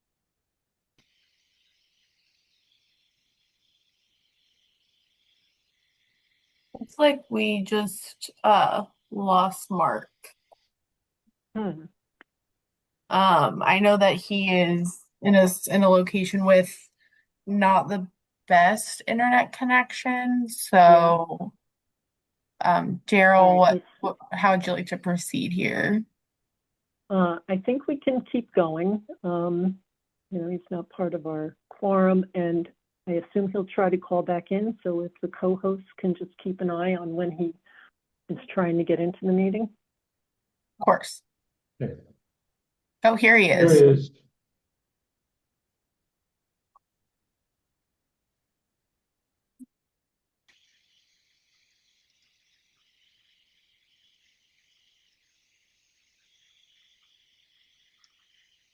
I do also I just guess want to make a note of the time. We do have a Yes, number of it is other getting late. items. It is getting late. And I apologize to All everyone right, that I disconnected. oh, I hi. apologize. I Welcome back, apologize Bob. for the disconnection. I don't know how much you heard. I'm just referring everyone to 305-2.7. And if any questions come out about, or please continue to keep our whole staff in the email loop as well, because I'm not getting all the emails. I appreciate that as well. Thank you all. Okay. So the general message is we're not keen on seeing that kind of volume loss of water from our shared resource for large scale irrigation that is more cosmetic. Except for establishment, again, establishment is a different thing. One must water to get the plant started.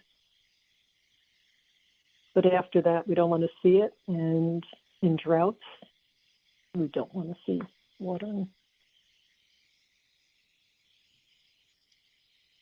That would be my guidance at the moment. But I've spoken plenty. Are there other board members who would like to weigh in on any concerns? Yeah, I had just listening to the presentation that was made. I know it was brought up that I can't remember how many tons of explosives were used for this kind of work in Massachusetts, but the one thing you really have to remember is that the town is very unique. I'm sure only a small fraction of those explosives were used in towns that are similar in a profile to Sherborn.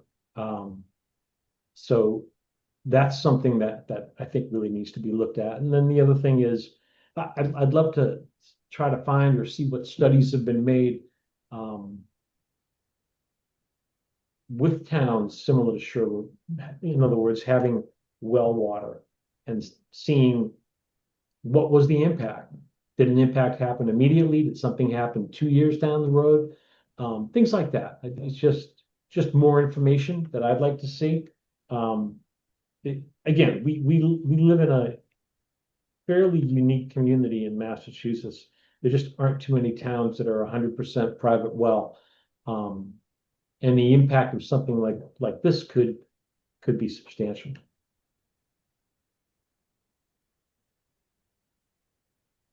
I will add that when they found out the issues with perchlorate, Mass DEP just had all the public water supplies across the state run perchlorate tests so they could get a handle on what the distribution was. And it was tightly tied to where blasting was done, where, the cuts of 495 through bedrock outcrops, say in the northwest of Boston, high levels there. It was tied to particular companies, and the highest levels were tied to particular companies where they think they weren't using the blasting agents as efficiently, so that they might be destroyed through use. I don't know if the dynamics of perchlorate are different from whatever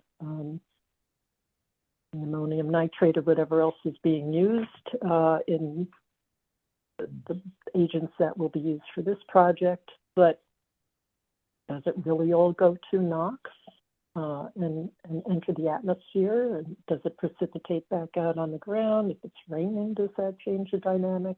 Anyway, we're still concerned about rising nitrogen levels and groundwater in town. So these are our concerns.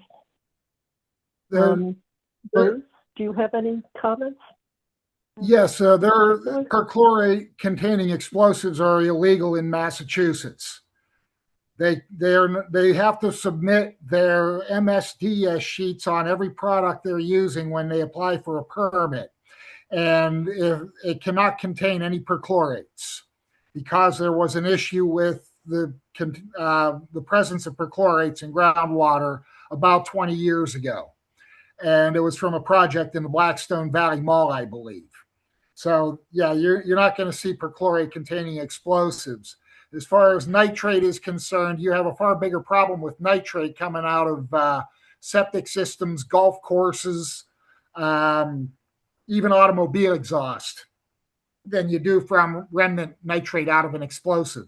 Because the explosive is entirely consumed, the nitrate is the oxidizer that makes the nitrogen or makes the explosive burn.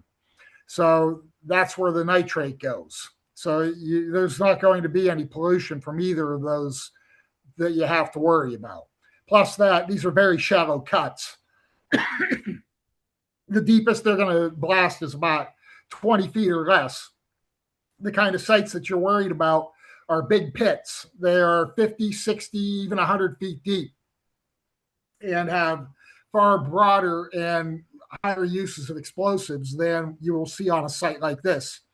This site would use a relatively minor amount of explosives compared to the what's done on large road cuts and quarries. Okay, and are there diagrams in the FEAR showing this? Because until you just mentioned 20 feet, I had no idea of the extent. Well, as far as the site Removal. plans, the site plans demonstrate the existing ground surface and where all of the utilities are going. So you can see exactly how deep they're going to have to dig. The vast majority of this site is the flank of a solid rock landform. And the areas that are closest to where they're to the surrounding homes are going to have little or no blasting because that material is all natural overburden. That's all sand and gravel down at the flanks of this landform. Everything in the flat, in the valley flats, is 4 feet of sand and then another 4 feet of gravel underneath it. Okay. Not the best filtering, I assume. Anyway, okay, fine. We'll have the peer reviewers work on that. Bose, any comments from you? No, I Or think questions? we've raised a lot of interesting questions, and Richard's so confident in making the point that there is no potential threat. But do you have, say, a site where you did something similar and you've tested water around the area and there were no changes? Do you have data that you can show us?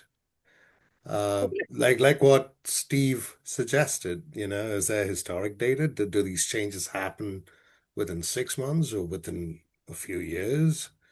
So Well, so these are the concerns. And as you expose more rock, there's more area for water to interact with rock. And the point that Darrell was making was that there is more opportunities for leaching into groundwater.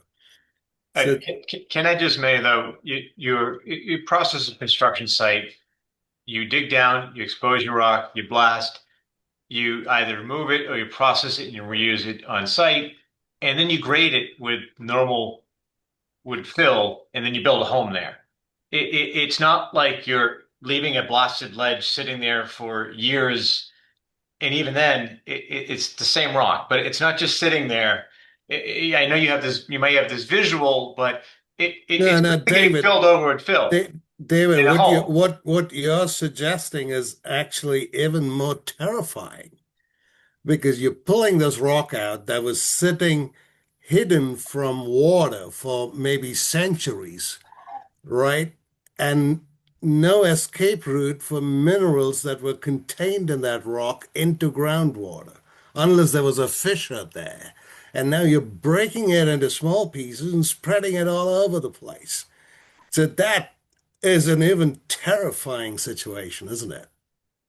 That same No, rock has no, been you're weathering indefinitely in the past, and it Well, is all. yeah, this is an endless question, endless discussion. But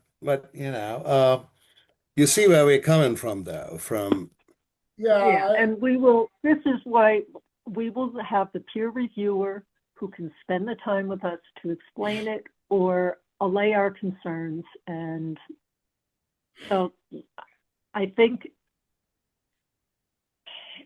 you've heard the kind of information that can be helpful to us. If you can pull that together, we'll do our best to turn around quickly and ask more questions if we see gaps, to formulate something for the peer reviewers to get them going, peer reviewer or ers, and just start working on this. Are there issues or not? We're just trying to be precautionary, because once things go wrong, it's too late. And our job is to just protect our water resources, essentially, is our primary job. So, and so as you're pulling together information about what we've been talking about, the things that you think will address the concerns that we've expressed, if you have more questions for us about, do you want this or not, please do just send an email or something, let us know. And I'll also be asking, is there anyone else on the board who would like to help with review? Well, I mean, we should all be reviewing the information as it comes in, but we can't all talk about it unless we're in an open meeting. So I don't know if there's anyone in particular who wants to communicate on this.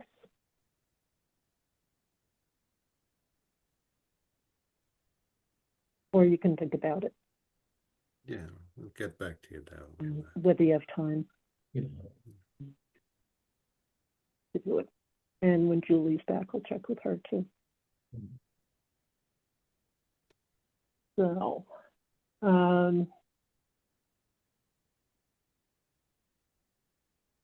so these are probably not all the things that you wanted to hear this evening, but Liz and Rick, do you have any other questions for us now?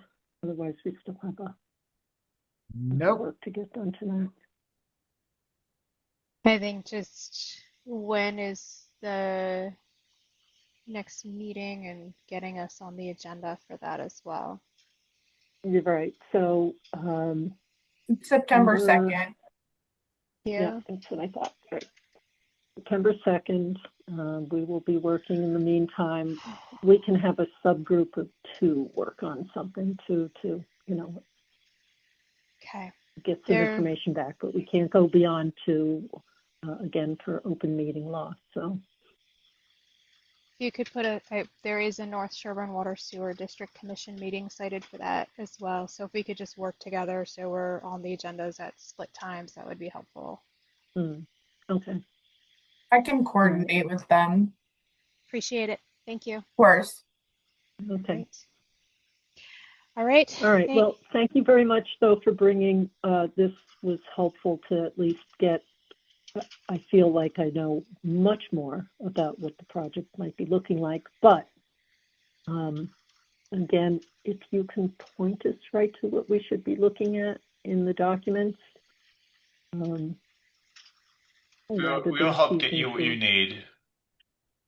Yeah. And I appreciate the board's help and appreciate your concerns. I definitely believe, a peer reviewer will significantly help you with your process here. We are eager to get them on board so that you can help get the guidance that you need. We are advancing numerous other approvals right now. So as you can understand, that's part of why, a little bit of the, I don't say frustration, but the urgency in our voice of trying to make sure we sort of advance things, understanding what our requirements are, which is why we asked the question about EHIR, if it's required or not, because if it is, we just want to advance it and get it going. If it's not, then it's not. We just No, and I don't want to hold you up on that, but I also don't want to have you doing things that aren't necessary again. we don't either. We agree. I just think for us, and to give you some perspective from our end, timing is very critical. There's a lot of moving pieces and a lot of different state entities that we're up against some other timelines, and that's why we need to advance all the different channels. Your board being one of them, expeditiously, and we're concerned that we don't know the permit that we or not or process what we need to submit, I guess, to you. That's what we're pressing. Yes, I can appreciate that. So, as someone who works on permitting for industrial facilities, I understand that stress. You understand. So, things that would really help is if you're going to stay on attempting to get irrigation, if you can please, you will shorten your process if you can orient it right from the start to be something that is merely to address establishment of plants. That will be different for us.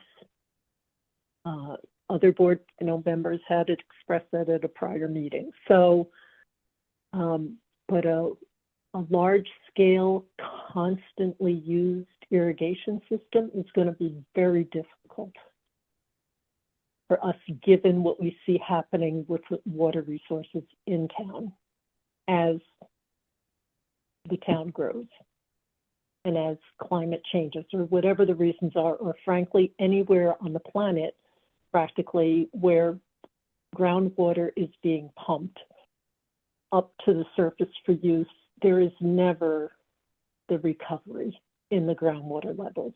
Wells just continue to be deepened, phenomenon across the world. So that's what we're trying to avoid.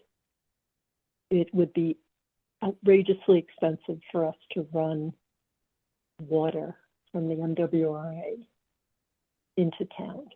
We have 60 miles of roads and there's a lot of bedrock. So it is, and a relatively small population. And frankly, not everybody can be tapping into the MWRA system. So we're trying to be as sustainable as we can be. We practice it for the most part, folks in town. Based on the behaviors we see in town, we'd like you to be part of that. I guess that's the pitch. So the more you can do to get to that, that will make the process go easier and faster.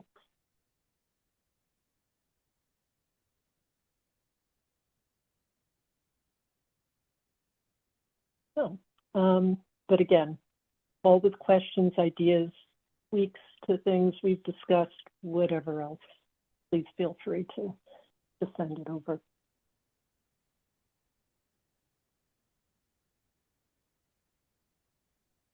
Okay. And I'm not hearing anything else from anyone on the project team. So I guess we're going to move on to another agenda item. Unless you want to chime in. Liz, I see that you're off. Just going to say thank you. Okay. Yeah. Thank you for coming to inform us further. That was very helpful. Okay.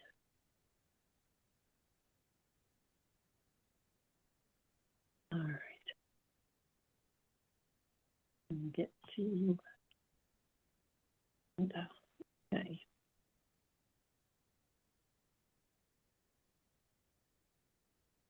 Okay, let's do 1 Whitney, Mark.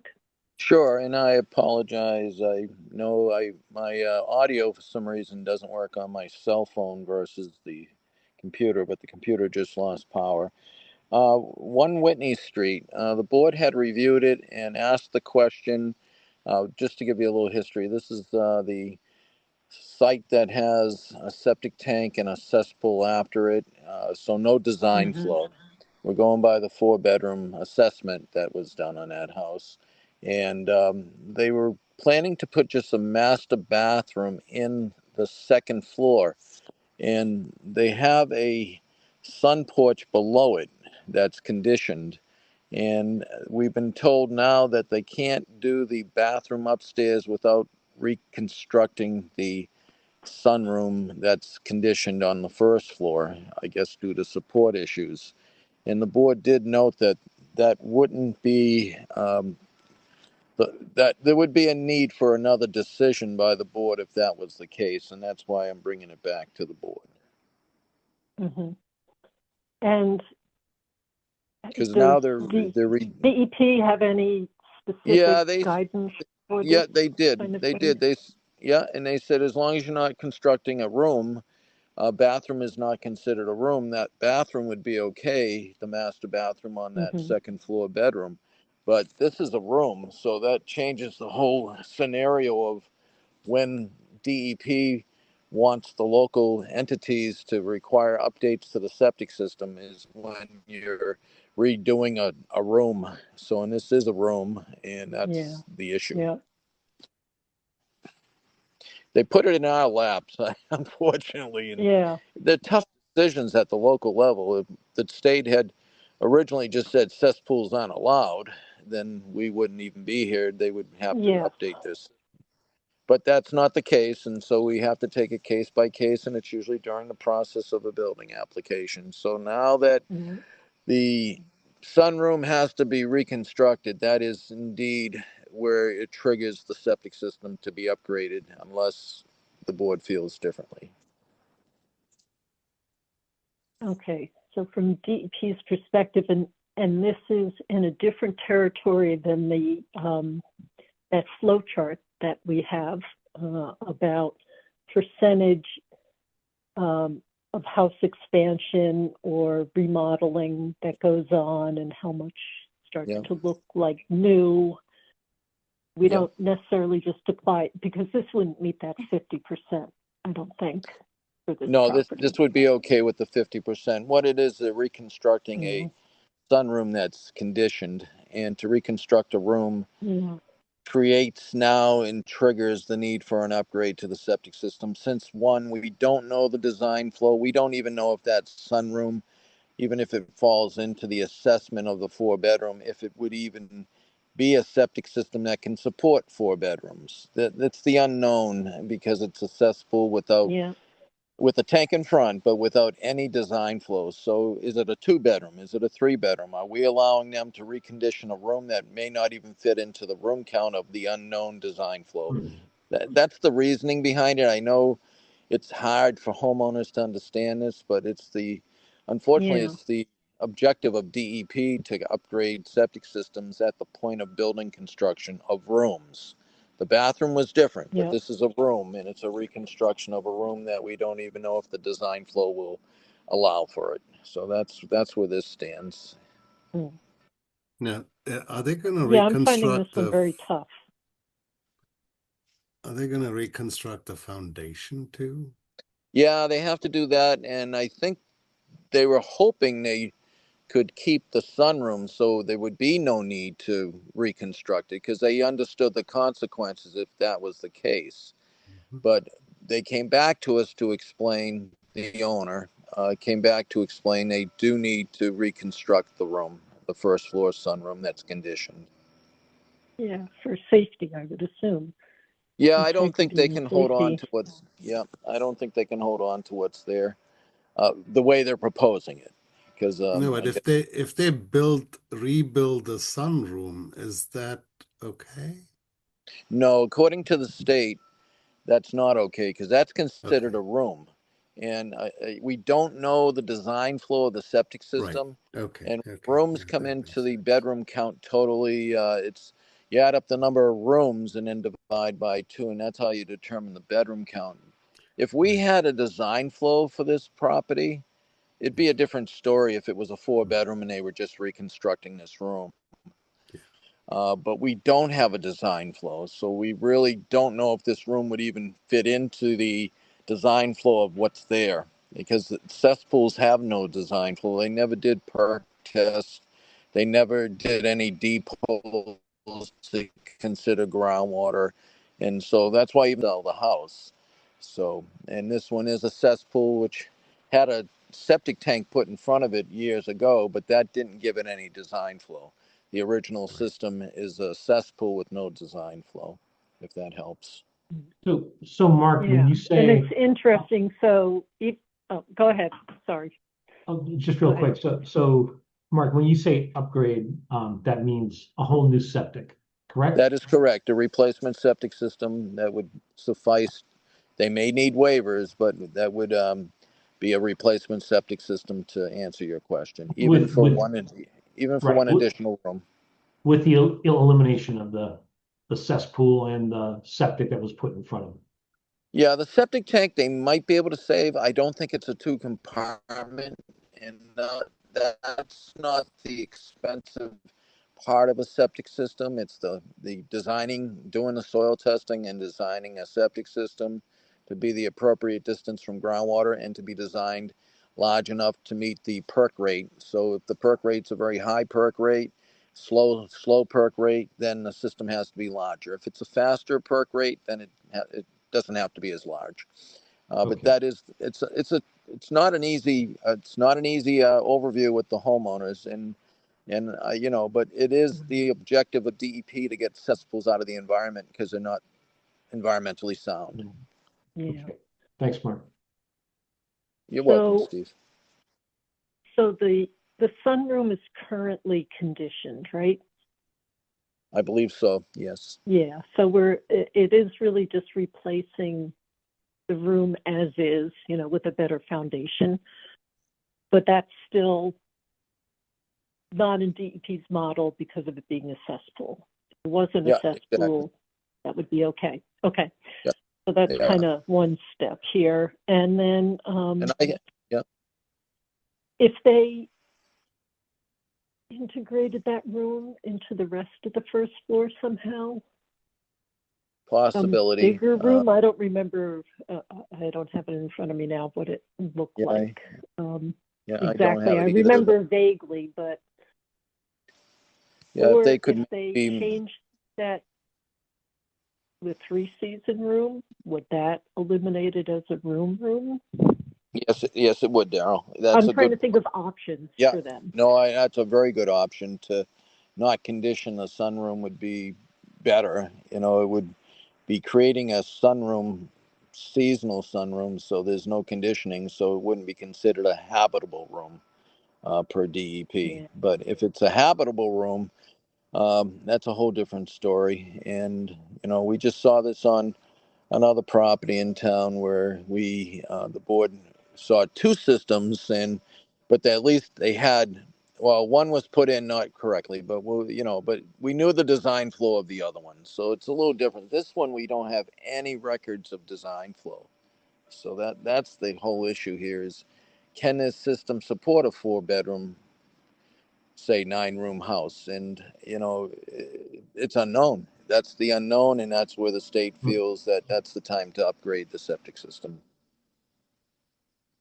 Yeah. It's not an easy sell to the people, I tell you. I understand. Right. But I can ask I wish they were here tonight. They did know about this. That if they can't be, maybe we'll have them at the next meeting. But ask them, can you design that space below the new bathroom, the new master bedroom bathroom? Can you design a space below to be part of one existing habitable room? Because then they wouldn't be changing the habitable room. Either that, or make it 3-season. Yep, that's a nice option. So now there are 3 options. One bigger room somehow downstairs that looks like one room and not like multiple rooms, or functions as one big room. Doesn't have to look functions as. And then the 3-season sunroom, unconditioned space, or redo the septic, upgrade the septic. Yeah. And these are hard sells. Or maybe eliminate a room somewhere else. Yeah. Is it tied to that room? Like if they did other adjustments? Yeah, I don't know on that. Kept that room, but lowered the one. Although that seems kind of counter to what DEP is saying. which is, Yeah. you can't just straight away upgrade that room. Yeah. Because it's already there. I don't know. It's a tough one. It really is. But it's nice Yeah. that now we can call him. I can get back to him beginning of next week and let him know the three options, that they have. Yeah. And see what they can do. They're working with a septic installer who works in town quite a bit.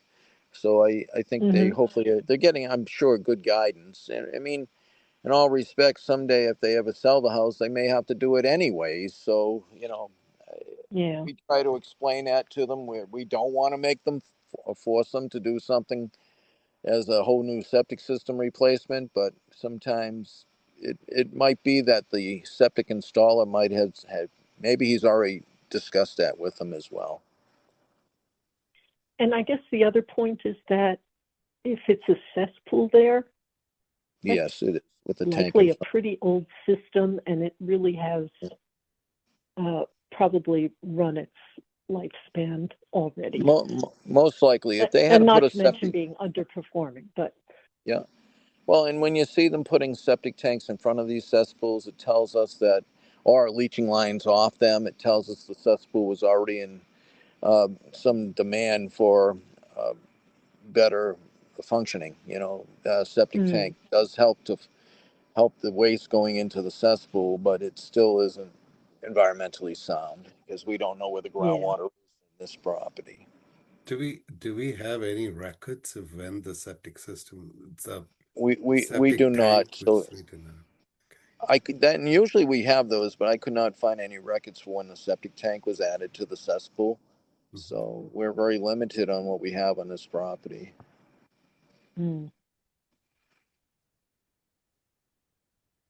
Right. And what's the average length of cesspool? I mean, of system. I mean, the average system is 30 by 40 square. Yeah. If you were putting in a replacement system and you're going in between, say, the 10 and 30 minute per inch rate, it's usually 20 feet by 30 feet of leaching area. It either could be a trench, a bed. A bed would need a variance from the board, and shallow pits will not work. The state does allow shallow pits, no longer deep pits, and that's where cesspools don't play into the regulation either. All they allow now is a 2-foot septic pit, and so most people will design systems with leaching trenches. You get more for that, more square feet for your gallons needed per day. Okay. Yeah, could just be right. Yeah. Depends And on where they want the compromise to be. Yeah. Not an easy. I mean, it is a big jump in cost for their Yeah. project. Oh, I get it. I truly respect that. And and so when I do call the owners, I'll give them the options the board discussed and also offer them to come back and meet with the board themselves if they so like. Yeah. Yeah. And sketch out. They could do some rough sketches if they want of options that we could go over with them. So. Excellent. Okay. And if I hear anything different, I'll try to reach out to Claire and explain this got expanded. I'll see where they go with reconstructing rooms that have no design flow, because that is its own little definition in a way. Try to give them the benefit of the doubt with anything possible. All right. Does anyone else have any other ideas or questions on that?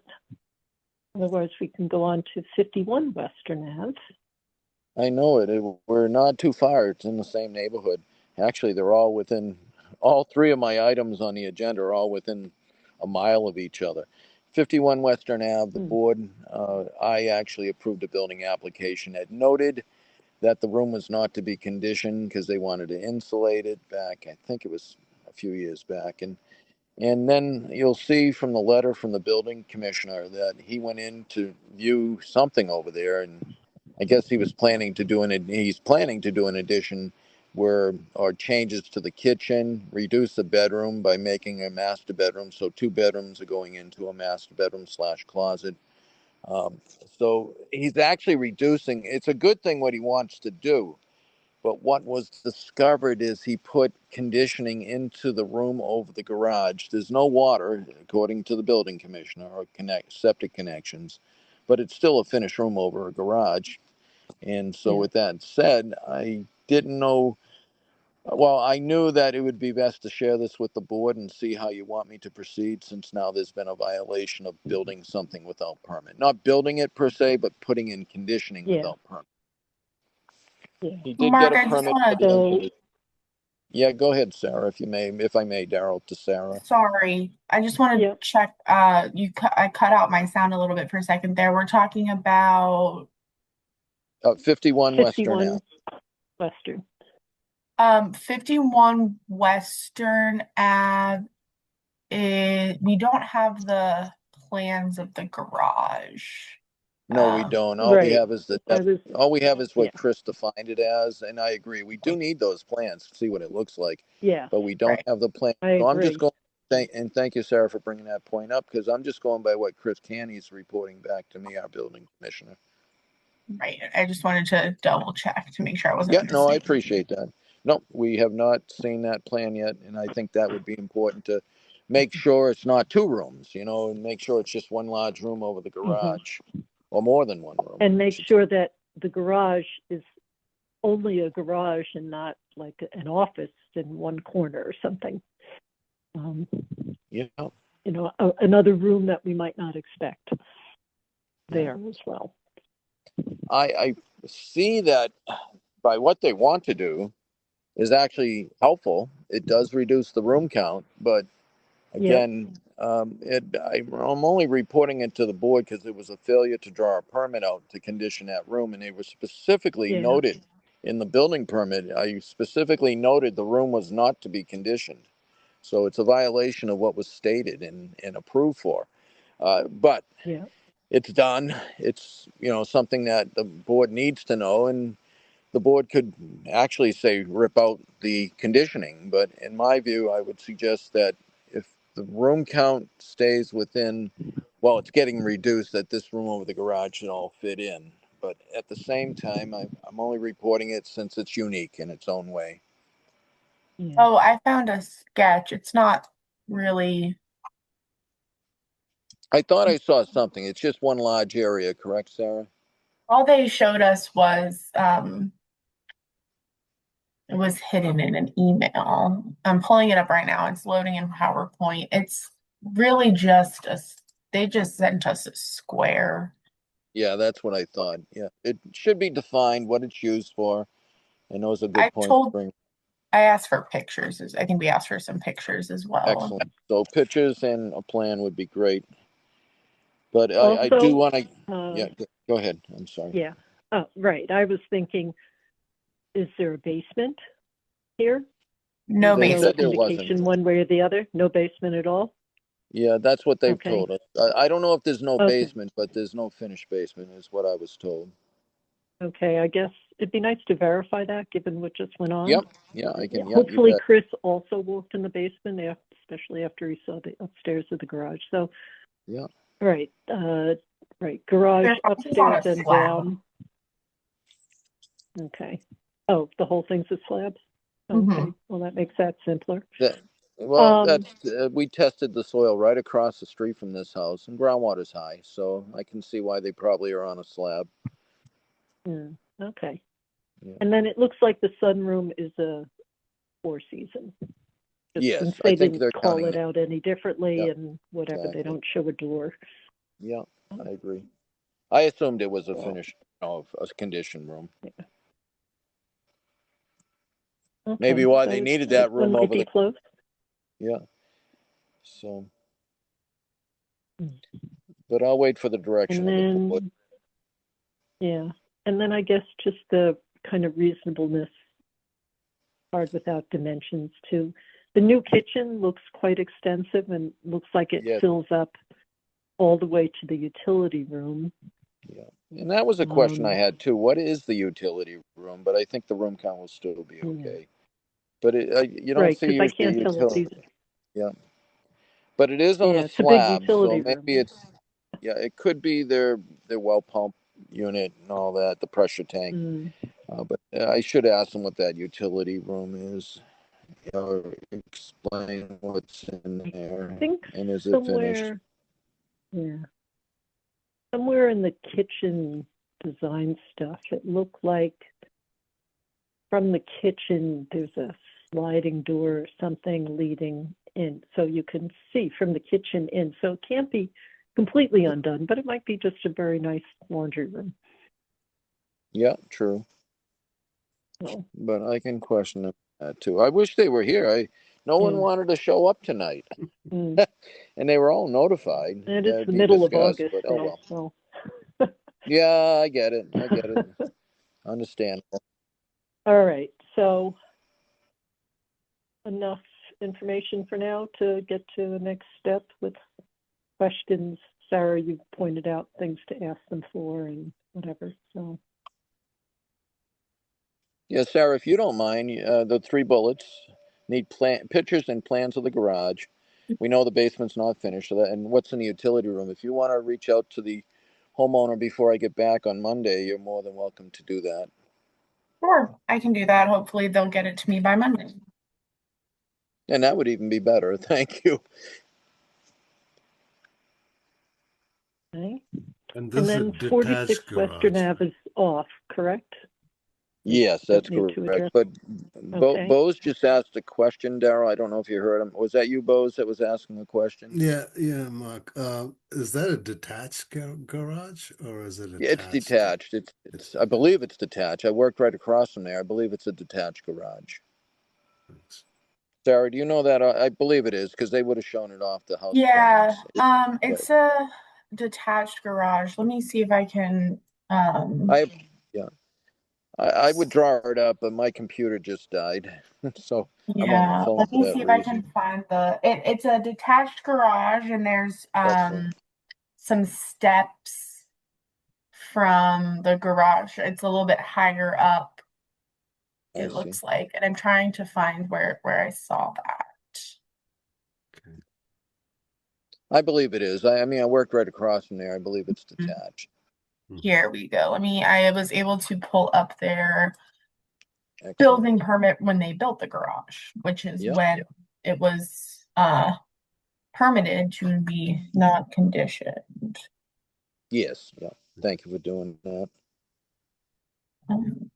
So this is the front view of the garage, and this is the back view. And this is like the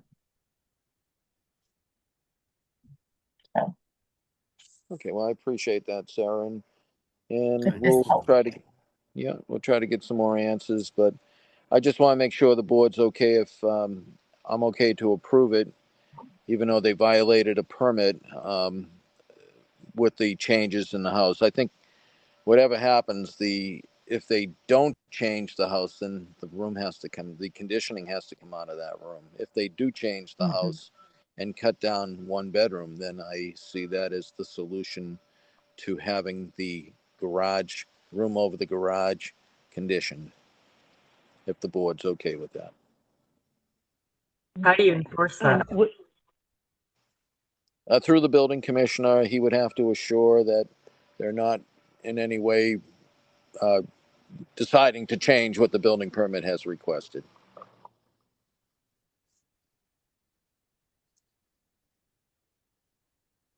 Okay. I don't know who just asked that question. Was that you, Rebecca? How you enforce that? Yes. Yeah, that's how it would happen. They would have to comply with the building permit being issued and we'll have to let Chris know if they decided not to do this. Then we have to come back and readdress this of removing that conditioning in the garage, because by what they wish to do, that will be the solution in my view, as long as the board's satisfied with that. Now, does the board have jurisdiction to look at if the building deviates from the permit, or is it the building department that has the jurisdiction to The do building department, in most cases, Bose, will do the final inspections, and we rely on them to make sure they're followed as approved.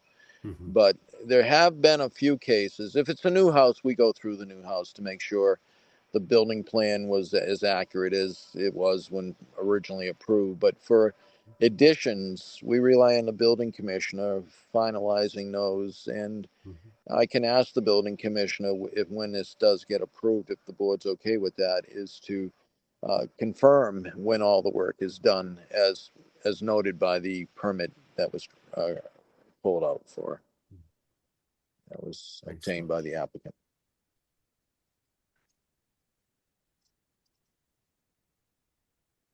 I hope that helps. All right, I was trying to remember, I know I've forgotten. What's the current sizing, bedroom-wise, of the system? Oh, I don't have that in front of me, Daryl, and that's the one thing I was looking for before the meeting started. I believe it's not for sure, I believe it's a 3-bedroom. Okay. Sarah, you don't have the septic information with you, do you? I can try and find what I do have. Okay. Okay, so actually, if they wanted to call it a bedroom, I think they could, because they're down to 2 bedrooms. Yeah, but as long it's as more. They 3 bedrooms. Yeah.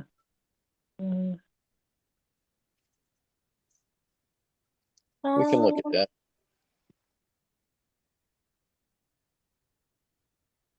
We have a septic plan from here. I found it.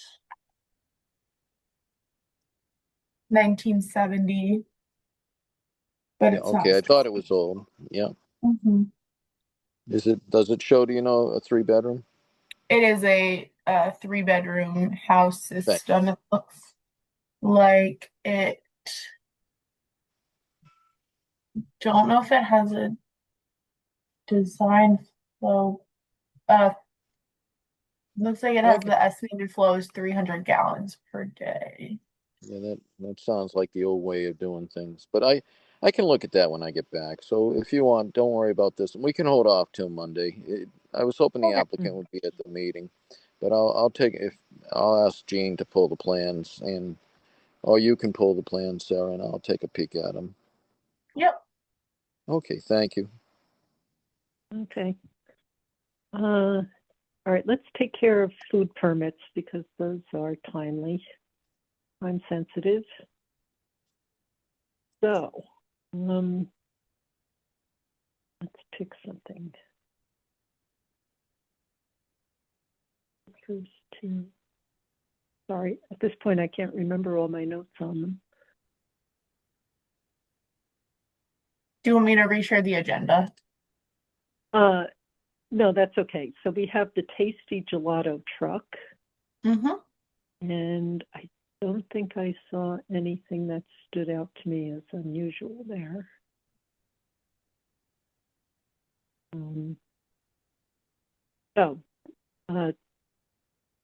Best of your understanding, is this one ready to be voted on?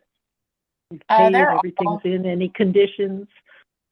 For the Tasty Gelato truck, I believe that their ice cream truck vending permit expires on August 13th. However, that can't be renewed until the same day. But we have worked with them previously, and we know that they'll get us the ice cream vending permit. So I would just say conditional to receipt of an updated ice cream permit. Okay. All right then. Does anyone else have any other questions about that before I make a motion?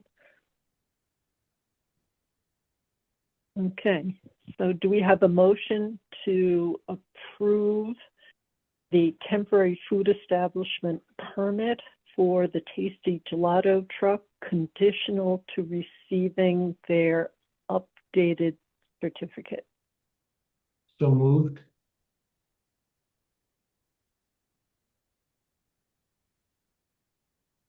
Second. All right, excellent. Any further discussion? Hearing none. Daryl Beardsley, aye.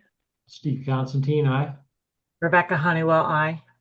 Boskutch Barakalai.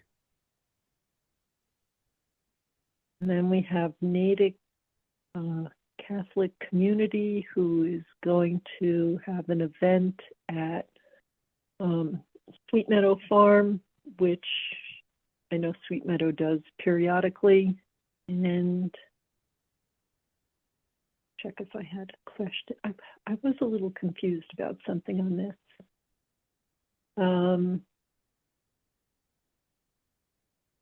Make sure.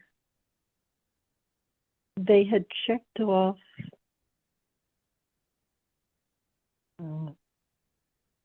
preparation and retail sale of time temperature controlled foods prepared on site.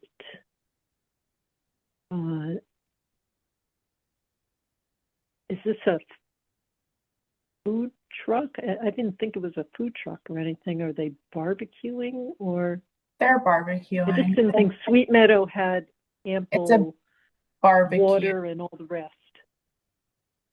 But Sweet Meadow Farm does have a food permit, a food establishment permit. So there, if you look at their application that's in the meeting documents, they have a facility approval letter from Sweet Meadow Farm that allows them to use their bathrooms and hand washing sink.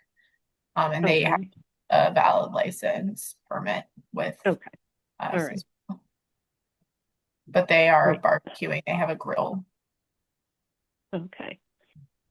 All right. So it's not super water intensive. Okay, great. So anybody else have any questions? Further questions about that?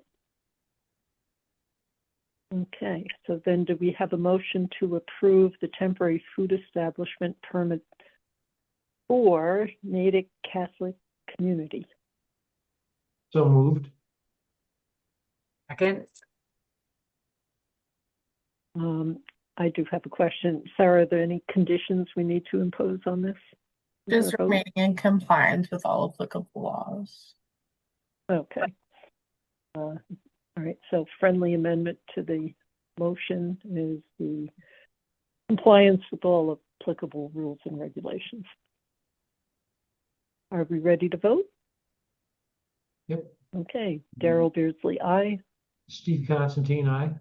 Rebecca Honeywell, aye.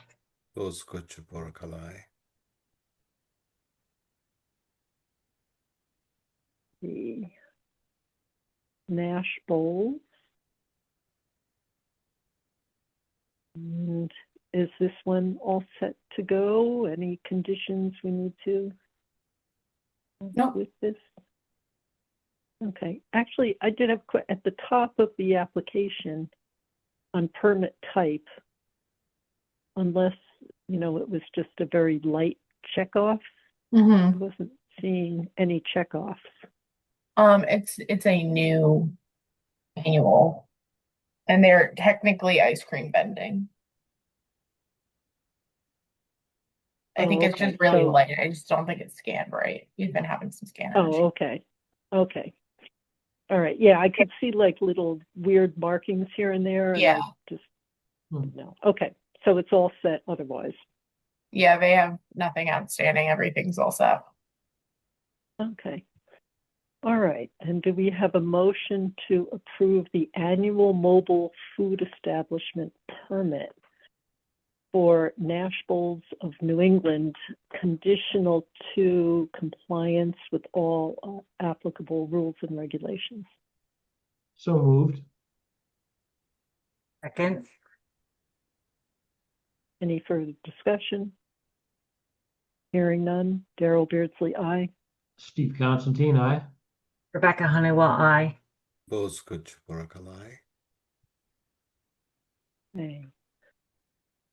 All right, I'm gonna do the minutes because we have to make sure we review or vote on the, I believe, the June minutes.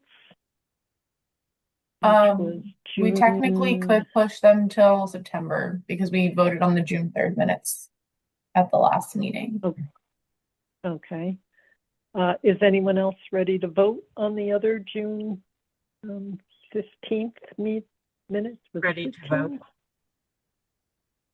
I'm ready. Ready to vote. I had no change, no edits. Okay, I had relatively minor edits. Sarah, did you have any questions about the edits I sent in? Maybe you didn't get to see it. I just sent it this afternoon. Looking over them now, I don't see anything. Yeah, I think it was kind of small. Okay, then let me just get the right date. June 17th. 17th? Okay. Mhm. So do we have a motion to approve the June 17th, 2026 minutes with the minor edits that have been submitted? So moved. Second. Any further discussion? Hearing none, Darrell Beardsley, aye. Steve Constantine, aye. Rebecca Honeywell, aye. Bose Kuchbarakalai. And is anyone ready to vote on the July 15th, 17th? I can't remember what number it was. 15, I think. I am. Minutes or no? I read I- them all, but if others Yeah, I haven't, made some edits. I have. Anybody else, or shall we defer to the next meeting? I'm good with that, with the July ones.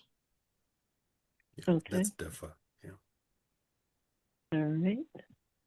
And I just need the actual date, or someone else can make the motion if you know the date, exact date. July 15th. Okay, it is the 15th. All right. So do we have a motion to approve the July 15th, 2026 minutes with the administrative edits as submitted? So moved. Second. Any further discussion? Hearing none, Darrell Beardsley, aye. Steve Constantine, aye. Rebecca Honeywell, aye. Bose Kuchbarakalai. So now we have a bunch of things that are more complicated that are left. And it's 9:55. So I guess one I would probably want to take now, because we need to get moving on this opioid abatement fund use. Yeah. So one question is there a subset of board members who are interested in working with staff? And we also are getting support now from, there are others in the Charles River Public Health District be able to ask questions of, and we've had outreach from the state because they can see that a lot of towns are not using the funds just because it's a lot to figure out. And so they're eager to get the ball rolling of expenditure of that fund. So there's also been outreach to us by email of any questions or help that we might need.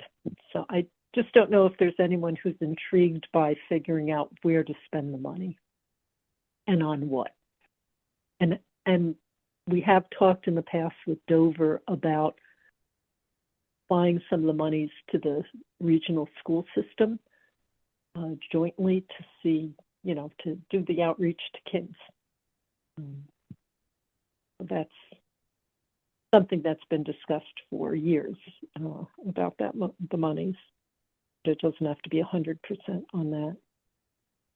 We I just think need people to look at the choices and what the trade-offs are and local needs and what makes more sense to just leave it to regional centers for some kind of help. Restrictions too. Are there any restrictions with how it's used? Yeah, there's a lot of They have been loosening up. Yeah, there are, but better than it started out, which was really restrictive. It has improved. Okay. I think it's really important. I'm definitely interested. I don't have a huge amount of time right now, but I might in a few months or, in the future. There was a group of parents when my children were young that did a fantastic job of they had like posters and all these things that were distributed in the school system about the sort of normalization of substance abuse risks. And it was great. It was really creative. It was really effective. Several of those families are no longer in the Dover-Sherborn area. And I would love to see if we could use some of those funds to even repeat the exact same materials. We could probably have access to some of them and just send them out again if we have some funds. That might not be very labor intensive. So, Rebecca, there is a group of parents who have such programs within the school now. Well, that's great. Yes, Because my kids are grown up, I don't know what's happening now, but I think it's great. I'd love to be involved if there's a group. I just don't know if I can do it by myself.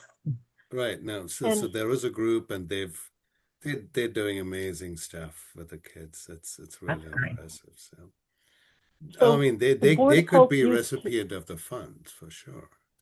Yes. Yeah. The board used to have in its budget some thousands of dollars each year that we would give to those groups to print up the materials or invite in special speakers or have other kinds of events. So, or do the social norming surveys and outreach. So, and also, I think the school hires consultants to do, surveys with kids about substance abuse and other behavioral things. That could be another way to spend this money. Unless there is restrictions on how much can be spent on education, rather than, Sorry. No, you're totally fine. There's just no restrictions on that. And well, what I was gonna say was, unless there are pressing issues with opioid addiction among individuals within our community, and they would be well served too with the money and with some support. And we do have Sorry. Go ahead. I was going to say, I do have two drafted program proposals that have been discussed in town hall and have been brought to us by us, the Board of Health, specifically outdoor, just increasing access to the sharps disposal kiosk, and also using the funds to help support the availability of naloxone and harm reduction tools for residents and for our first responders as well, because there's some issues there. So not issues, rather. Do you want to? Is that the kind of thing? I get the container, the sharps container thing, and maybe making it so it could be outside, but I guess I'm not sure. I think that I feel like spending more money on that when we have a serviceable kiosk that we already bought, and I'd like to see the funds go to some new dimension. The kiosk that we have has will in the long term for primarily the kiosk I have received feedback that there are some accessibility issues in terms of getting into the police station, and also in speaking with a representative from the state technical assistance, there's a stigma around having a sharps disposal kiosk as a harm reduction technique in a police station. And so I've spoken with some other towns in the area, specifically Hopkinton, who moved their sharps kiosk from the police station to an outdoor location. And they've had a really positive response from their residents as well. And they've just seen more engagement in harm reduction practices in the town through relocating their Sharps kiosk from the police station. What is the best way for us to know what you're learning, when things are submitted to you, et cetera? Because I would love to know what's happening. Is the best. Sure. Well, so not the police chief, apologies. The fire chief gave me a phone call earlier this week, saying that that they needed to purchase more naloxone for the ambulances, and we began talking about potentially expanding that outreach program to purchase naloxone for all of the first aid kits in municipal buildings and on public lands in town. So for the library, town hall, police department, things like that, just having more naloxone available. And there's a program called Massachusetts Clearinghouse, which is through the Department of Public Health, where you can get free resources about Narcan. So that just happened this week. And that's why I put it on the agenda for this week as well. And also the Sharps kiosk happened 2 weeks ago when I personally reached out to Hopkinton, because we have something called the municipal opioid abatement dashboard, where you can see what different municipalities have spent the money on. And I was reading about how they use the funds to support the outdoor kiosk. So that was all sort of a in-office initiative that was conducted. And if you would like me to loop you in on that more, I'm happy to do that. That'd be great. Thanks.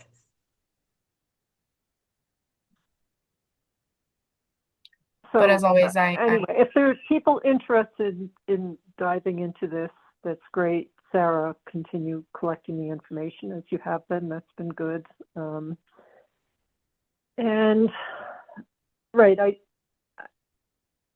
know we have these funds, but I kind of want to, just my nature, rather than spend $4,000 on a new thing. I wholly agree with moving the current Sharps container. I'm not sure why people feel more self-conscious, because right now I'd say most of what gets dropped off there is for just people's medications. So I don't know that, the act of putting Sharps in the unit is indicating anything about, other than that, right, you could potentially be abusing drugs, or you just need something, and maybe that's still private or revealing, or you're dropping it off for somebody else. I don't know. So I'm for the relocation, maybe being somewhere where, when the clerk's office is open late, like it is for some time, parts of the year, on one night, just so people have access to those services. They could still drop stuff off kind of after work hours. Daryl, what I think see is more prevention and kids, and certainly providing the additional supplies for the ambulances sounds great. And having more of that around town. Daryl, I was feel going to like say we kind of have this Sharps thing largely covered, but Yep. maybe that's the wrong interpretation. But Um, if someone else wants to dive into this topic, though, Yeah, just real I'm quick, happy Daryl. to step back. Daryl, I agree. I think because it's not just people that have opioid problems. It's people with diabetics. It's a lot of different things. And I think the nice thing about the police station is it's open 24/7. So people can go after work. They can go on weekends. They can pretty much go there anytime they want. So the issue with the police station is it is open 24/7. But I don't know when the last time you were actually able to go outside of 8 to 4 normal business hours, is you have to ring a doorbell Right. to get let in. And the doorbell is connected to a regional dispatch center, and they don't know necessarily that the Sharps disposal kiosk is located in the police department. And I have experienced, as the administrator, it's my responsibility to maintain the kiosk. So I do perform regular checks to make sure it's not full, make sure the batteries aren't dead, make sure that, it's still working properly.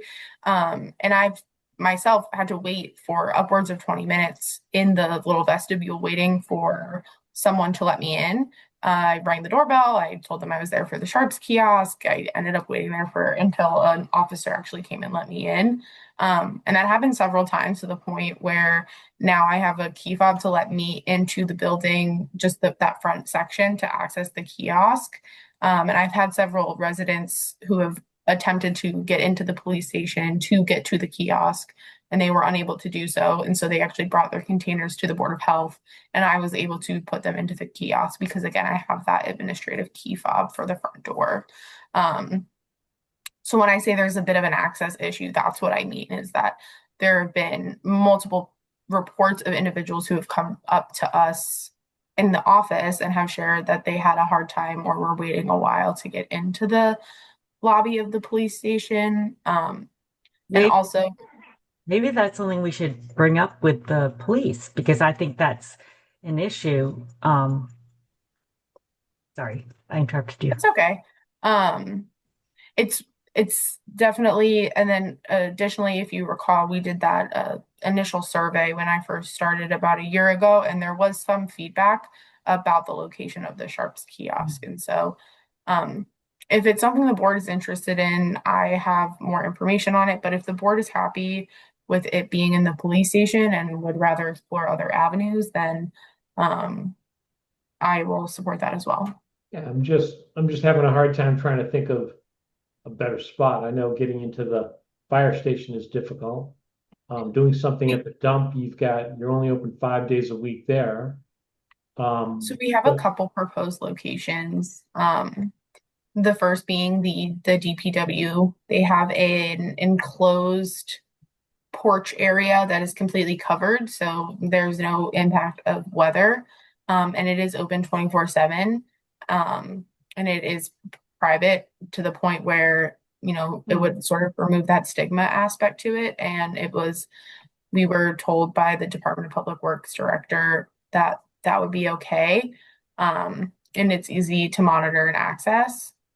Additionally, we could put it outside of town hall, which is, again, it would be outdoors, accessible 24/7. The goal with relocating it would be that it is accessible 24 hours a day, 7 days a week, 365 days a year, rain or shine. And people could just drive up, drop it off, and wipe their hands of it for privacy reasons. That is sort of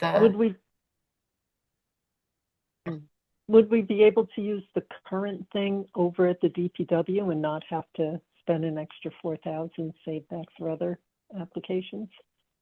It is possible. Is it covered enough that it would survive and not be destroyed by weather?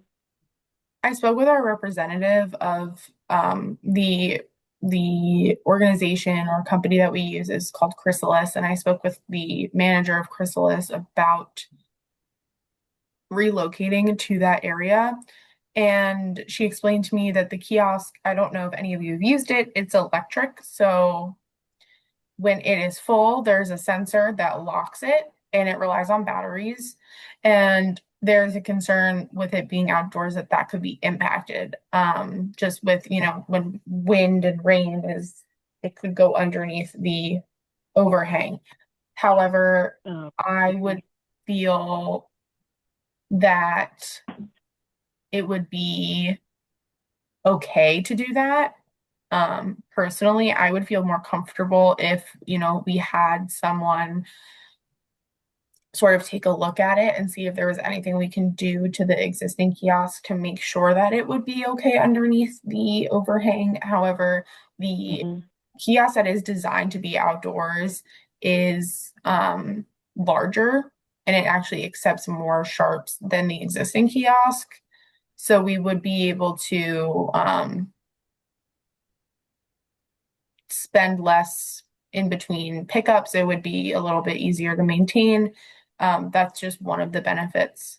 And also, just for reference, the total cost of the kiosk for the next 10 years is only about 12% of our total opioid funds that we would be receiving, just as a reference point for cost. Yeah. Sharon, what's the Although- cadence for pickup? I just want, when you're done, I want to say something. Go ahead. Oh, sorry. The No. cadence for pickup has been increasing. I have the numbers here. Right now, we're looking at about every 8 weeks. I would If I I thank you for calculate doing all this work. I didn't even realize this was an issue.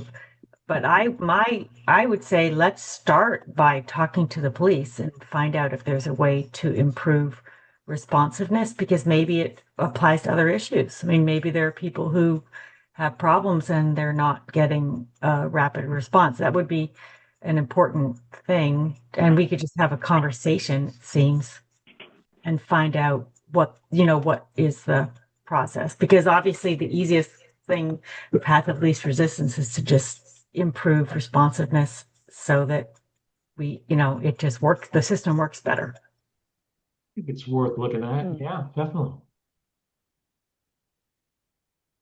Yeah, the other thing, just so people know the background too, when we decided to do this kiosk, it was, I think there was an opportunity of some sort. It was about safety for people at the transfer station and elsewhere that sharps weren't being disposed of improperly. But there was concern within the town, and I think we had some special monies or something for it. So however that worked out. Across advisory and select board and others, there wasn't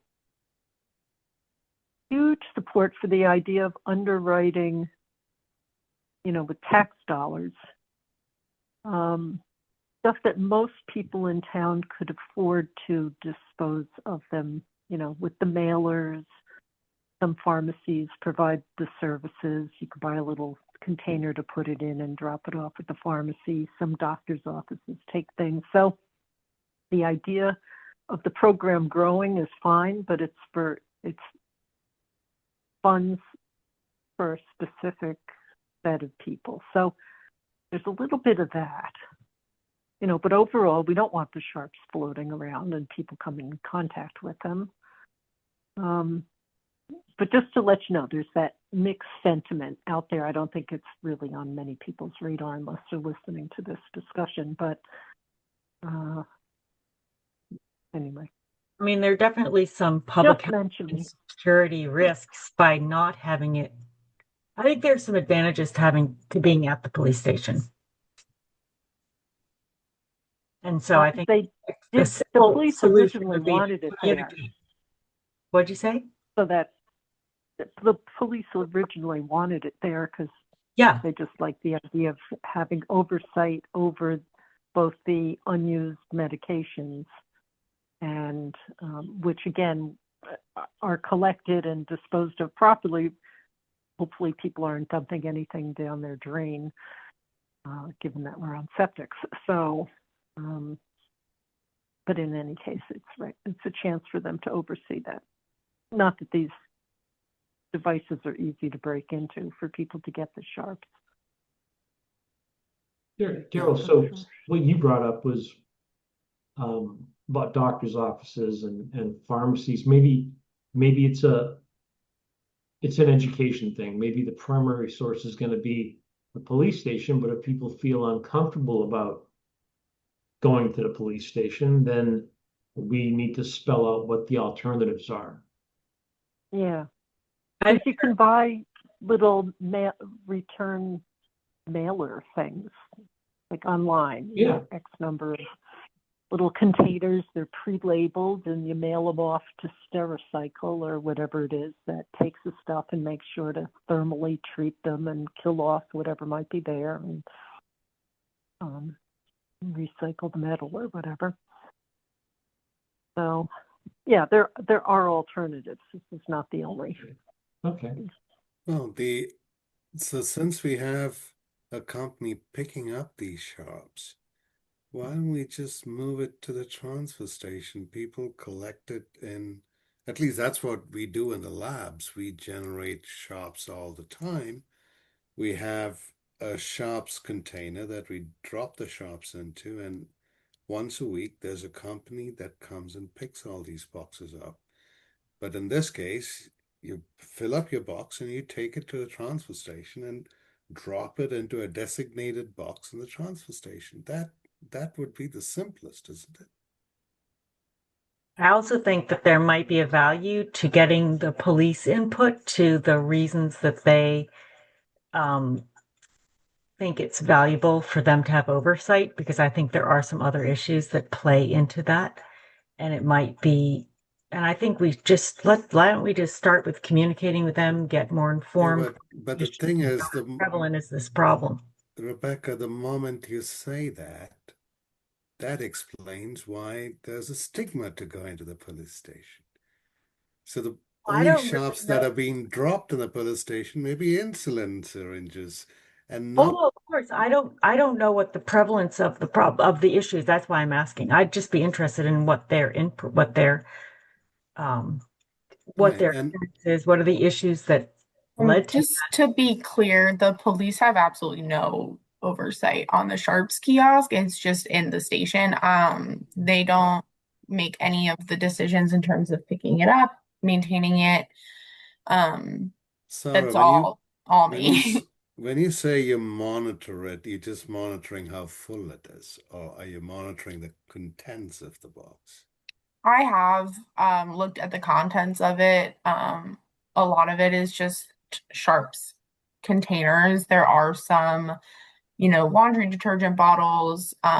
It doesn't accept loose Sharps, and I have not experienced any loose Sharps in the several times that I have looked at the contents. Um, I'm not a medical professional, so Oh, I don't know wait, what just a second, just so that I understand. So sure. people are collecting sharps into laundry detergent bottles and dropping it at the kiosk.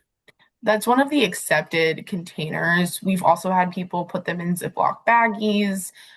We've had people, but the That's appropriate is perfect. So why don't we just move the kiosk to the transfer station? I mean, because it's electric. so So there's a concern with it being placed outdoors, which is the concern. And there's also that is why I would propose to purchase an outdoor kiosk. The outdoor kiosk also accepts individual sharps. It has its own collection for that, and it's slightly larger. Um, I do not know if Chrysalis would allow us. It wasn't made exactly clear to me. I can follow up more on that as well. okay. Could we have more than one? Like one at the Thanks. police and one at the transfer station, then there's more access? Like how much I'm sorry if you said this, I apologize. It's okay. Did you say the cost? Did you tell us the cost of a waterproof indoor outdoor um machine? Sure. So the initial cost will be $4,545 for this year, which includes the initial cost of the kiosk, and I budgeted for an additional 4 pickups. One pickup is $100 or $110, excuse me, and that will be for this year. And then for the rest of the foreseeable future, it will likely cost around $990 to maintain because at the moment we are doing pickups every 6 to 8 weeks, more on 8 weeks, leaning towards 8 weeks because it's a larger kiosk. I'm expecting around 8 weeks for pickup. However, for the budgeting purposes, I did over budget, assuming 9 pickups per year at $990 total. So that's where those numbers came from. And also on the towns that have moved their locations, maybe their numbers would give us an indication of the advantage of having more anonymity for drop off. Was there a big increase in that? And does that represent like the overall society incidence of use, or does it capture the population that was missed because of its location? It's hard to know that and differentiate that. it's hard to differentiate it because once it is moved outside, specifically with the town that I did speak with, Hopkinton, they have a contract where they just do they do a monthly pickup, and so they don't do any further investigation because it is used more frequently. So that is the understanding that I got from them, but I am more than happy to continue conversing with other towns. Somerville had the first outdoor kiosk through Chrysalis, so I'd be happy to reach out to them as well, and other towns who have outdoor kiosks. Yeah, because that's an interesting question, and obviously it can represent both of those mixed or missed the data. Like, is it an overall trend, or is it a loss of a specific subset that isn't using it? But anyway, the other thing I wonder is whether the people who really want anonymity, and again, recognizing that we largely have a pretty affluent community, you really wanted anonymity, you'd buy the mailers. And you'd mail them in without, it's untraceable. So, I don't know, I just feel like the money could be better spent on some other things than a new kiosk.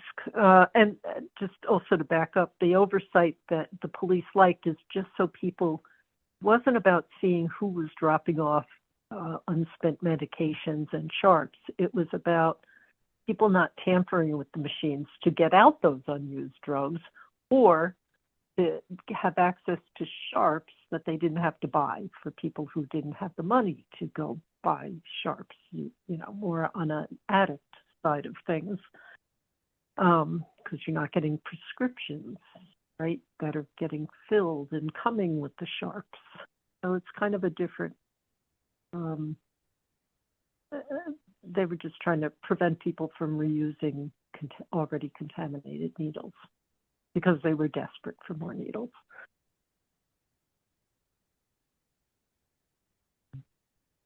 And not for doctor-issued medications. So anyway, yes, tricky. It's all tricky, though. And what else are we going to spend the money on? But I'd like to think there's some way we could help people more. If we had more containers, that would be the benefit of having more access for the general public, which could have an advantage. Would that decrease the demand for need for pickup? Could that, if we have more containers, maybe we could do fewer pickups and that would lower the cost of maintenance after obviously the initial investment, but I'm just curious. In theory, yeah, that would be the case. That would only work if all of those containers filled up at the same time. Otherwise, if they're filling up at staggered times, you're still having someone come out just to pick up one from one container within the town. But if you could time it so all of them, sure, then it would cut if you had two and to pick up two at once, you'd have the pickup cost, perhaps, or not quite half, but close. So anyway, okay, so that's just that's probably to me the tiniest part of our opioid funds issues. As somebody mentioned earlier, maybe it was Bose, about, we could send someone to a treatment program. That could probably use up, if someone really needed extensive treatment for rehabilitation, then that could use up all the funds we have, frankly. So there's got to be something in between that we could be doing. And I'd really like to think we could do some prevention stuff and it'd work. I don't think the town is anonymous enough for providing much care to people in town. I just can't imagine someone walking in or something to the room. We're just not big enough. Would the town nurse have some input about this? Oh, there is a lot of information out there that people have written up. All different towns have produced stuff about what they've been doing. There are a bunch of groups early on who mobilized to write up guides for different things that towns could try. So there's a wealth of information out there. No, it's but to just make it sifting specific through for it and seeing Sherborn. what would fit for us. Yeah, so what's the ground reality in Sherborn? Is opioid addiction a major concern? Is it, I mean, HIPAA laws would prevent us from figuring things out, like who is addicted, perhaps. So, Yeah, we won't know who, yeah, and it's hard for us to even know how many, right. because, you know, in bigger cities, you get numbers differently because it's like, you know, 332 people showed up at this hospital with X problems, and you're just going to assume they're kind of from somewhere nearby there. But for us, Yeah. we're close to all sorts of medical centers. And again, Yes, you know, you're right, there's nothing right here that would tie our data. And then they're also not reporting things below 5 as much as they used to. I don't know if that applies to this too, but we could ask our public health nurse what she's seeing. I know that I feel like there was some count of like someone with an overdose or a bad reaction, something at some point, but I honestly don't remember what the number was. One in some number of years. I don't know. yeah. So that data actually is available through through BSAS. They collect hospitalization data and they use patient information about where they either have primary residence or their permanent residence. And we do know that in between July of 2024 and June of 2025, there were 32 substance-related hospitalizations.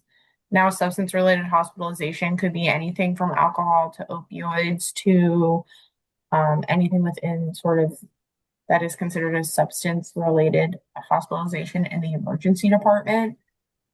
They do say that those numbers are collected specifically from 2 different data sources. I just want to make sure that I'm quoting these correctly. Could substance also be a prescribed medication that wasn't, you know, that just had a bad effect? Or is it abuse? It's they generally track more acute cases. So anything that would have to do with a chronic condition is not going to be considered a substance related hospitalization through the emergency department. That's my understanding of the data set. I'd be happy to send it over. And if you want to look at it more together, we can. But just to sort of answer your question as to the prevalence in Sherborn, there have been several overdose deaths in Sherborn that we know of through the burial agent work. Over really? I know that there is one, because somebody spoke up at town meeting once when we were talking about when we were first getting the opioid funds. Oh.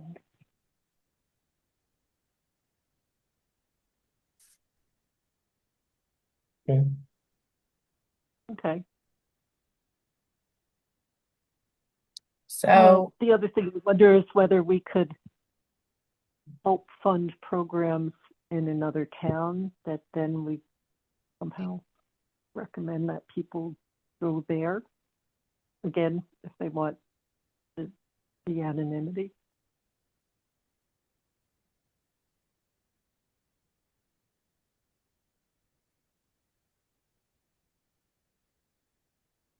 Anyway, okay. Now it's super duper late. All right, so lots more help with on this.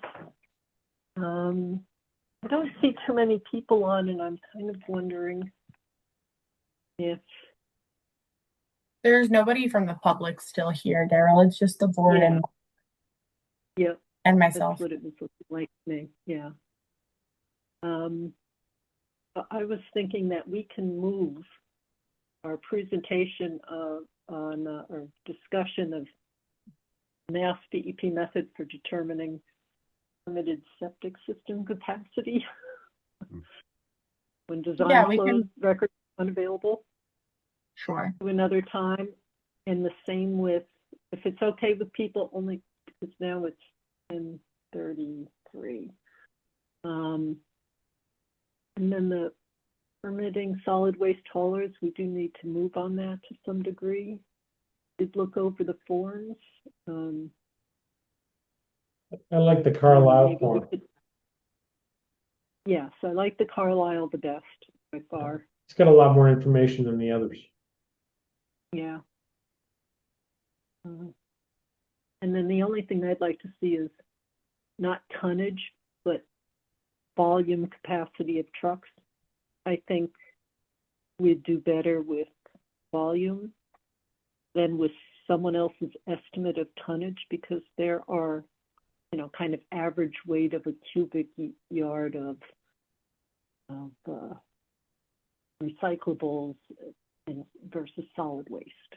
I think we'd do better that way than them trying to maybe underestimate or not having any clue as to how much it weighed. I don't think we should rely on their tonnage. Personal opinion of working with companies that haul waste. The only comment I had was I wasn't sure why they asked for workers' compensation insurance. I would say that's pretty standard for our permits. We require workers' compensation insurance for our for our septic hauler permits as well. And for some of the food permits, we require insurance as well. Yeah, But I would think you'd want the vehicle insurance. The vehicle insurance is required in Dover, in the vehicle registration, and then the certificate for insurance for public liability and their property insurance is required in Carlisle, Dover. Here, sorry, I thought I was sharing my screen. So when it comes to that's insurance, the certificate of liability insurance that Carlisle has indicated. And then it'll say you can ask for that. Well, the certificate will list what the insurance is that someone has and what it covers. Yeah, so this is a little more vehicle stuff. Information. Yeah. No, that's pretty standard for a lot of things, especially stuff like this. And then for the workers, if people are not managing their sharps properly, they've got to make sure that they're doing something for their workers, some protection, hopefully training, and appropriate gloves and all the rest. And I had a couple ideas about some additions for this. Yeah, I'd love to hear your ideas for additions because my goal would be to have the first draft to the board for the next meeting. So that way we can get the board's feedback on the initial draft, and then I can bring it to the working group and the other stakeholders in town to get their secondary feedback, and then bring it back to the board in October per the initial timeline we discussed. So like we're here. So I would like to have the initial draft by the first meeting in September and so on and so forth. So any feedback is welcome. I've been taking some notes. Yeah, I have some notes. Yeah. Also feel free to send me an email with it. Okay. And then again, if people are dying to talk about food permit fees and applications, we could I'm still finding it, it's a complicated thing. I'd love to find a way to simplify it. I did start on that at the beginning of the summer in June or whatever, whenever that was first available. And I haven't looked at it again, but I still think there are things we might be able to simplify a little bit more. I did create 2 documents that were in the meeting document folders that were sort of just summaries. They were a little bit more concise in explaining rather than like the full. Yeah. I still think there's some room for further streamlining. Okay. But it's not simple because it's complicated bunch of information. Kind of repetitive, but with some nuances here and there. So feels like there's maybe an easier way, or maybe not. I don't know. Okay. Are people okay if we're not, we have some things we can slide next time, maybe with more amendments so that it'll be easier to review faster in a meeting?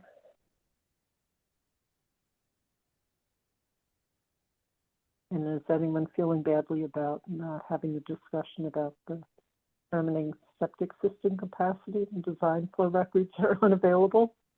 The simplest answer for that is our standard procedure, and the one recommended to us by DEP, is that when you really have no plans, no as-built plans that were definitely for approved plans on record, that you go with the assessor's records as close to when you think the dwelling was built, because there are no assessor's records for some of the antique homes in town. So we might not even have that, but you get as early as you can and see what they thought the building was. Yeah, if I That's can, the Daryl, simple answer. yeah, that's 100% correct, and that's the process that we've been using all these years. So you go with the assessor's records.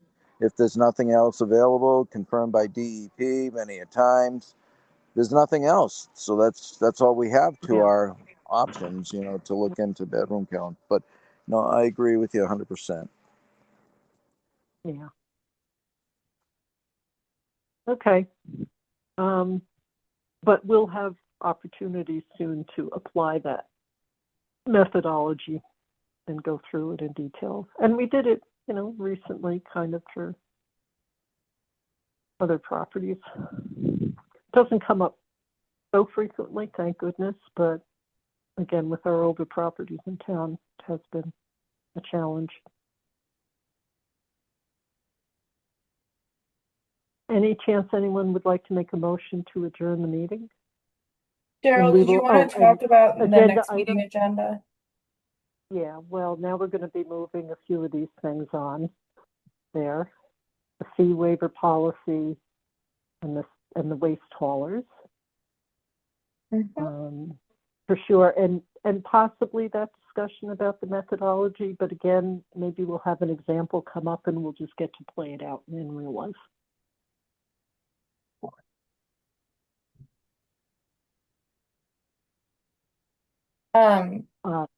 Peer reviewers. Yep. Hopefully for next time. Does anyone want to be part of reviewing the peer reviewers? I could believe Julie would be possibly willing to do that, but I won't volunteer her in her absence. We also, from the public health nurse, will likely be having some an update and sort of a discussion on ticks and tick-borne illnesses, stemming from the conversation that we had today. I did bring this up to her last week, and she would like to, come to a meeting and we could talk about it some more and answer questions and just reminding people that tick season doesn't end in September. Rebecca, you're still muted.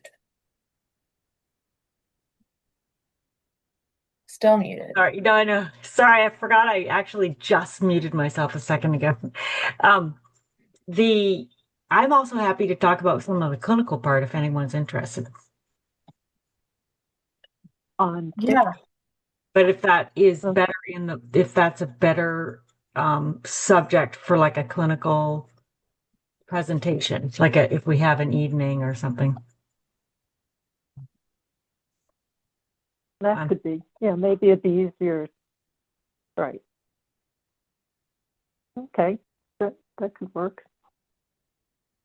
Then people could ask them, you know, personal. I could give a whole talk questions. on it, but you know, because it's complicated, but it's also really relevant and interesting. Mm-hmm.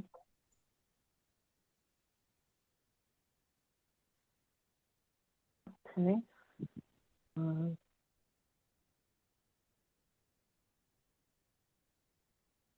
Actually, maybe you should meet with the public health nurse about that. That's what I was thinking. I'd be totally happy to meet with her about it. We could maybe put something together. Mm-hmm. And I'm sure there are maybe do it that way, because otherwise, sorry.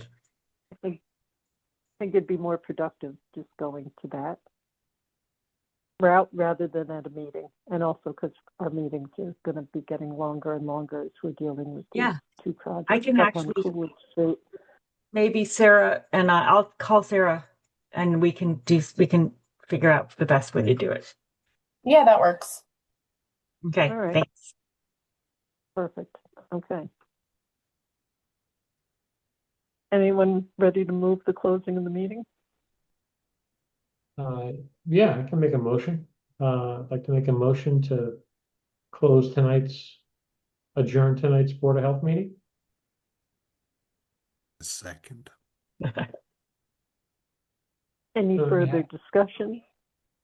Hearing none. Daryl Beardsley, aye. Steve Constantine, aye.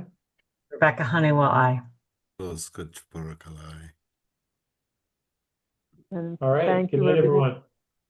Thanks. I didn't really know that the folks from Meadowbrook were coming tonight. Did you know, Sarah? I didn't know that they were going to come. I did not know. No, can't say I did. Yeah, but I am very happy that they did because we needed all this information that we hadn't seen yet. Just for the minutes. Sorry, just wanted to note for myself in the future that it's 10:45. Yeah. Well, everyone, have a great night.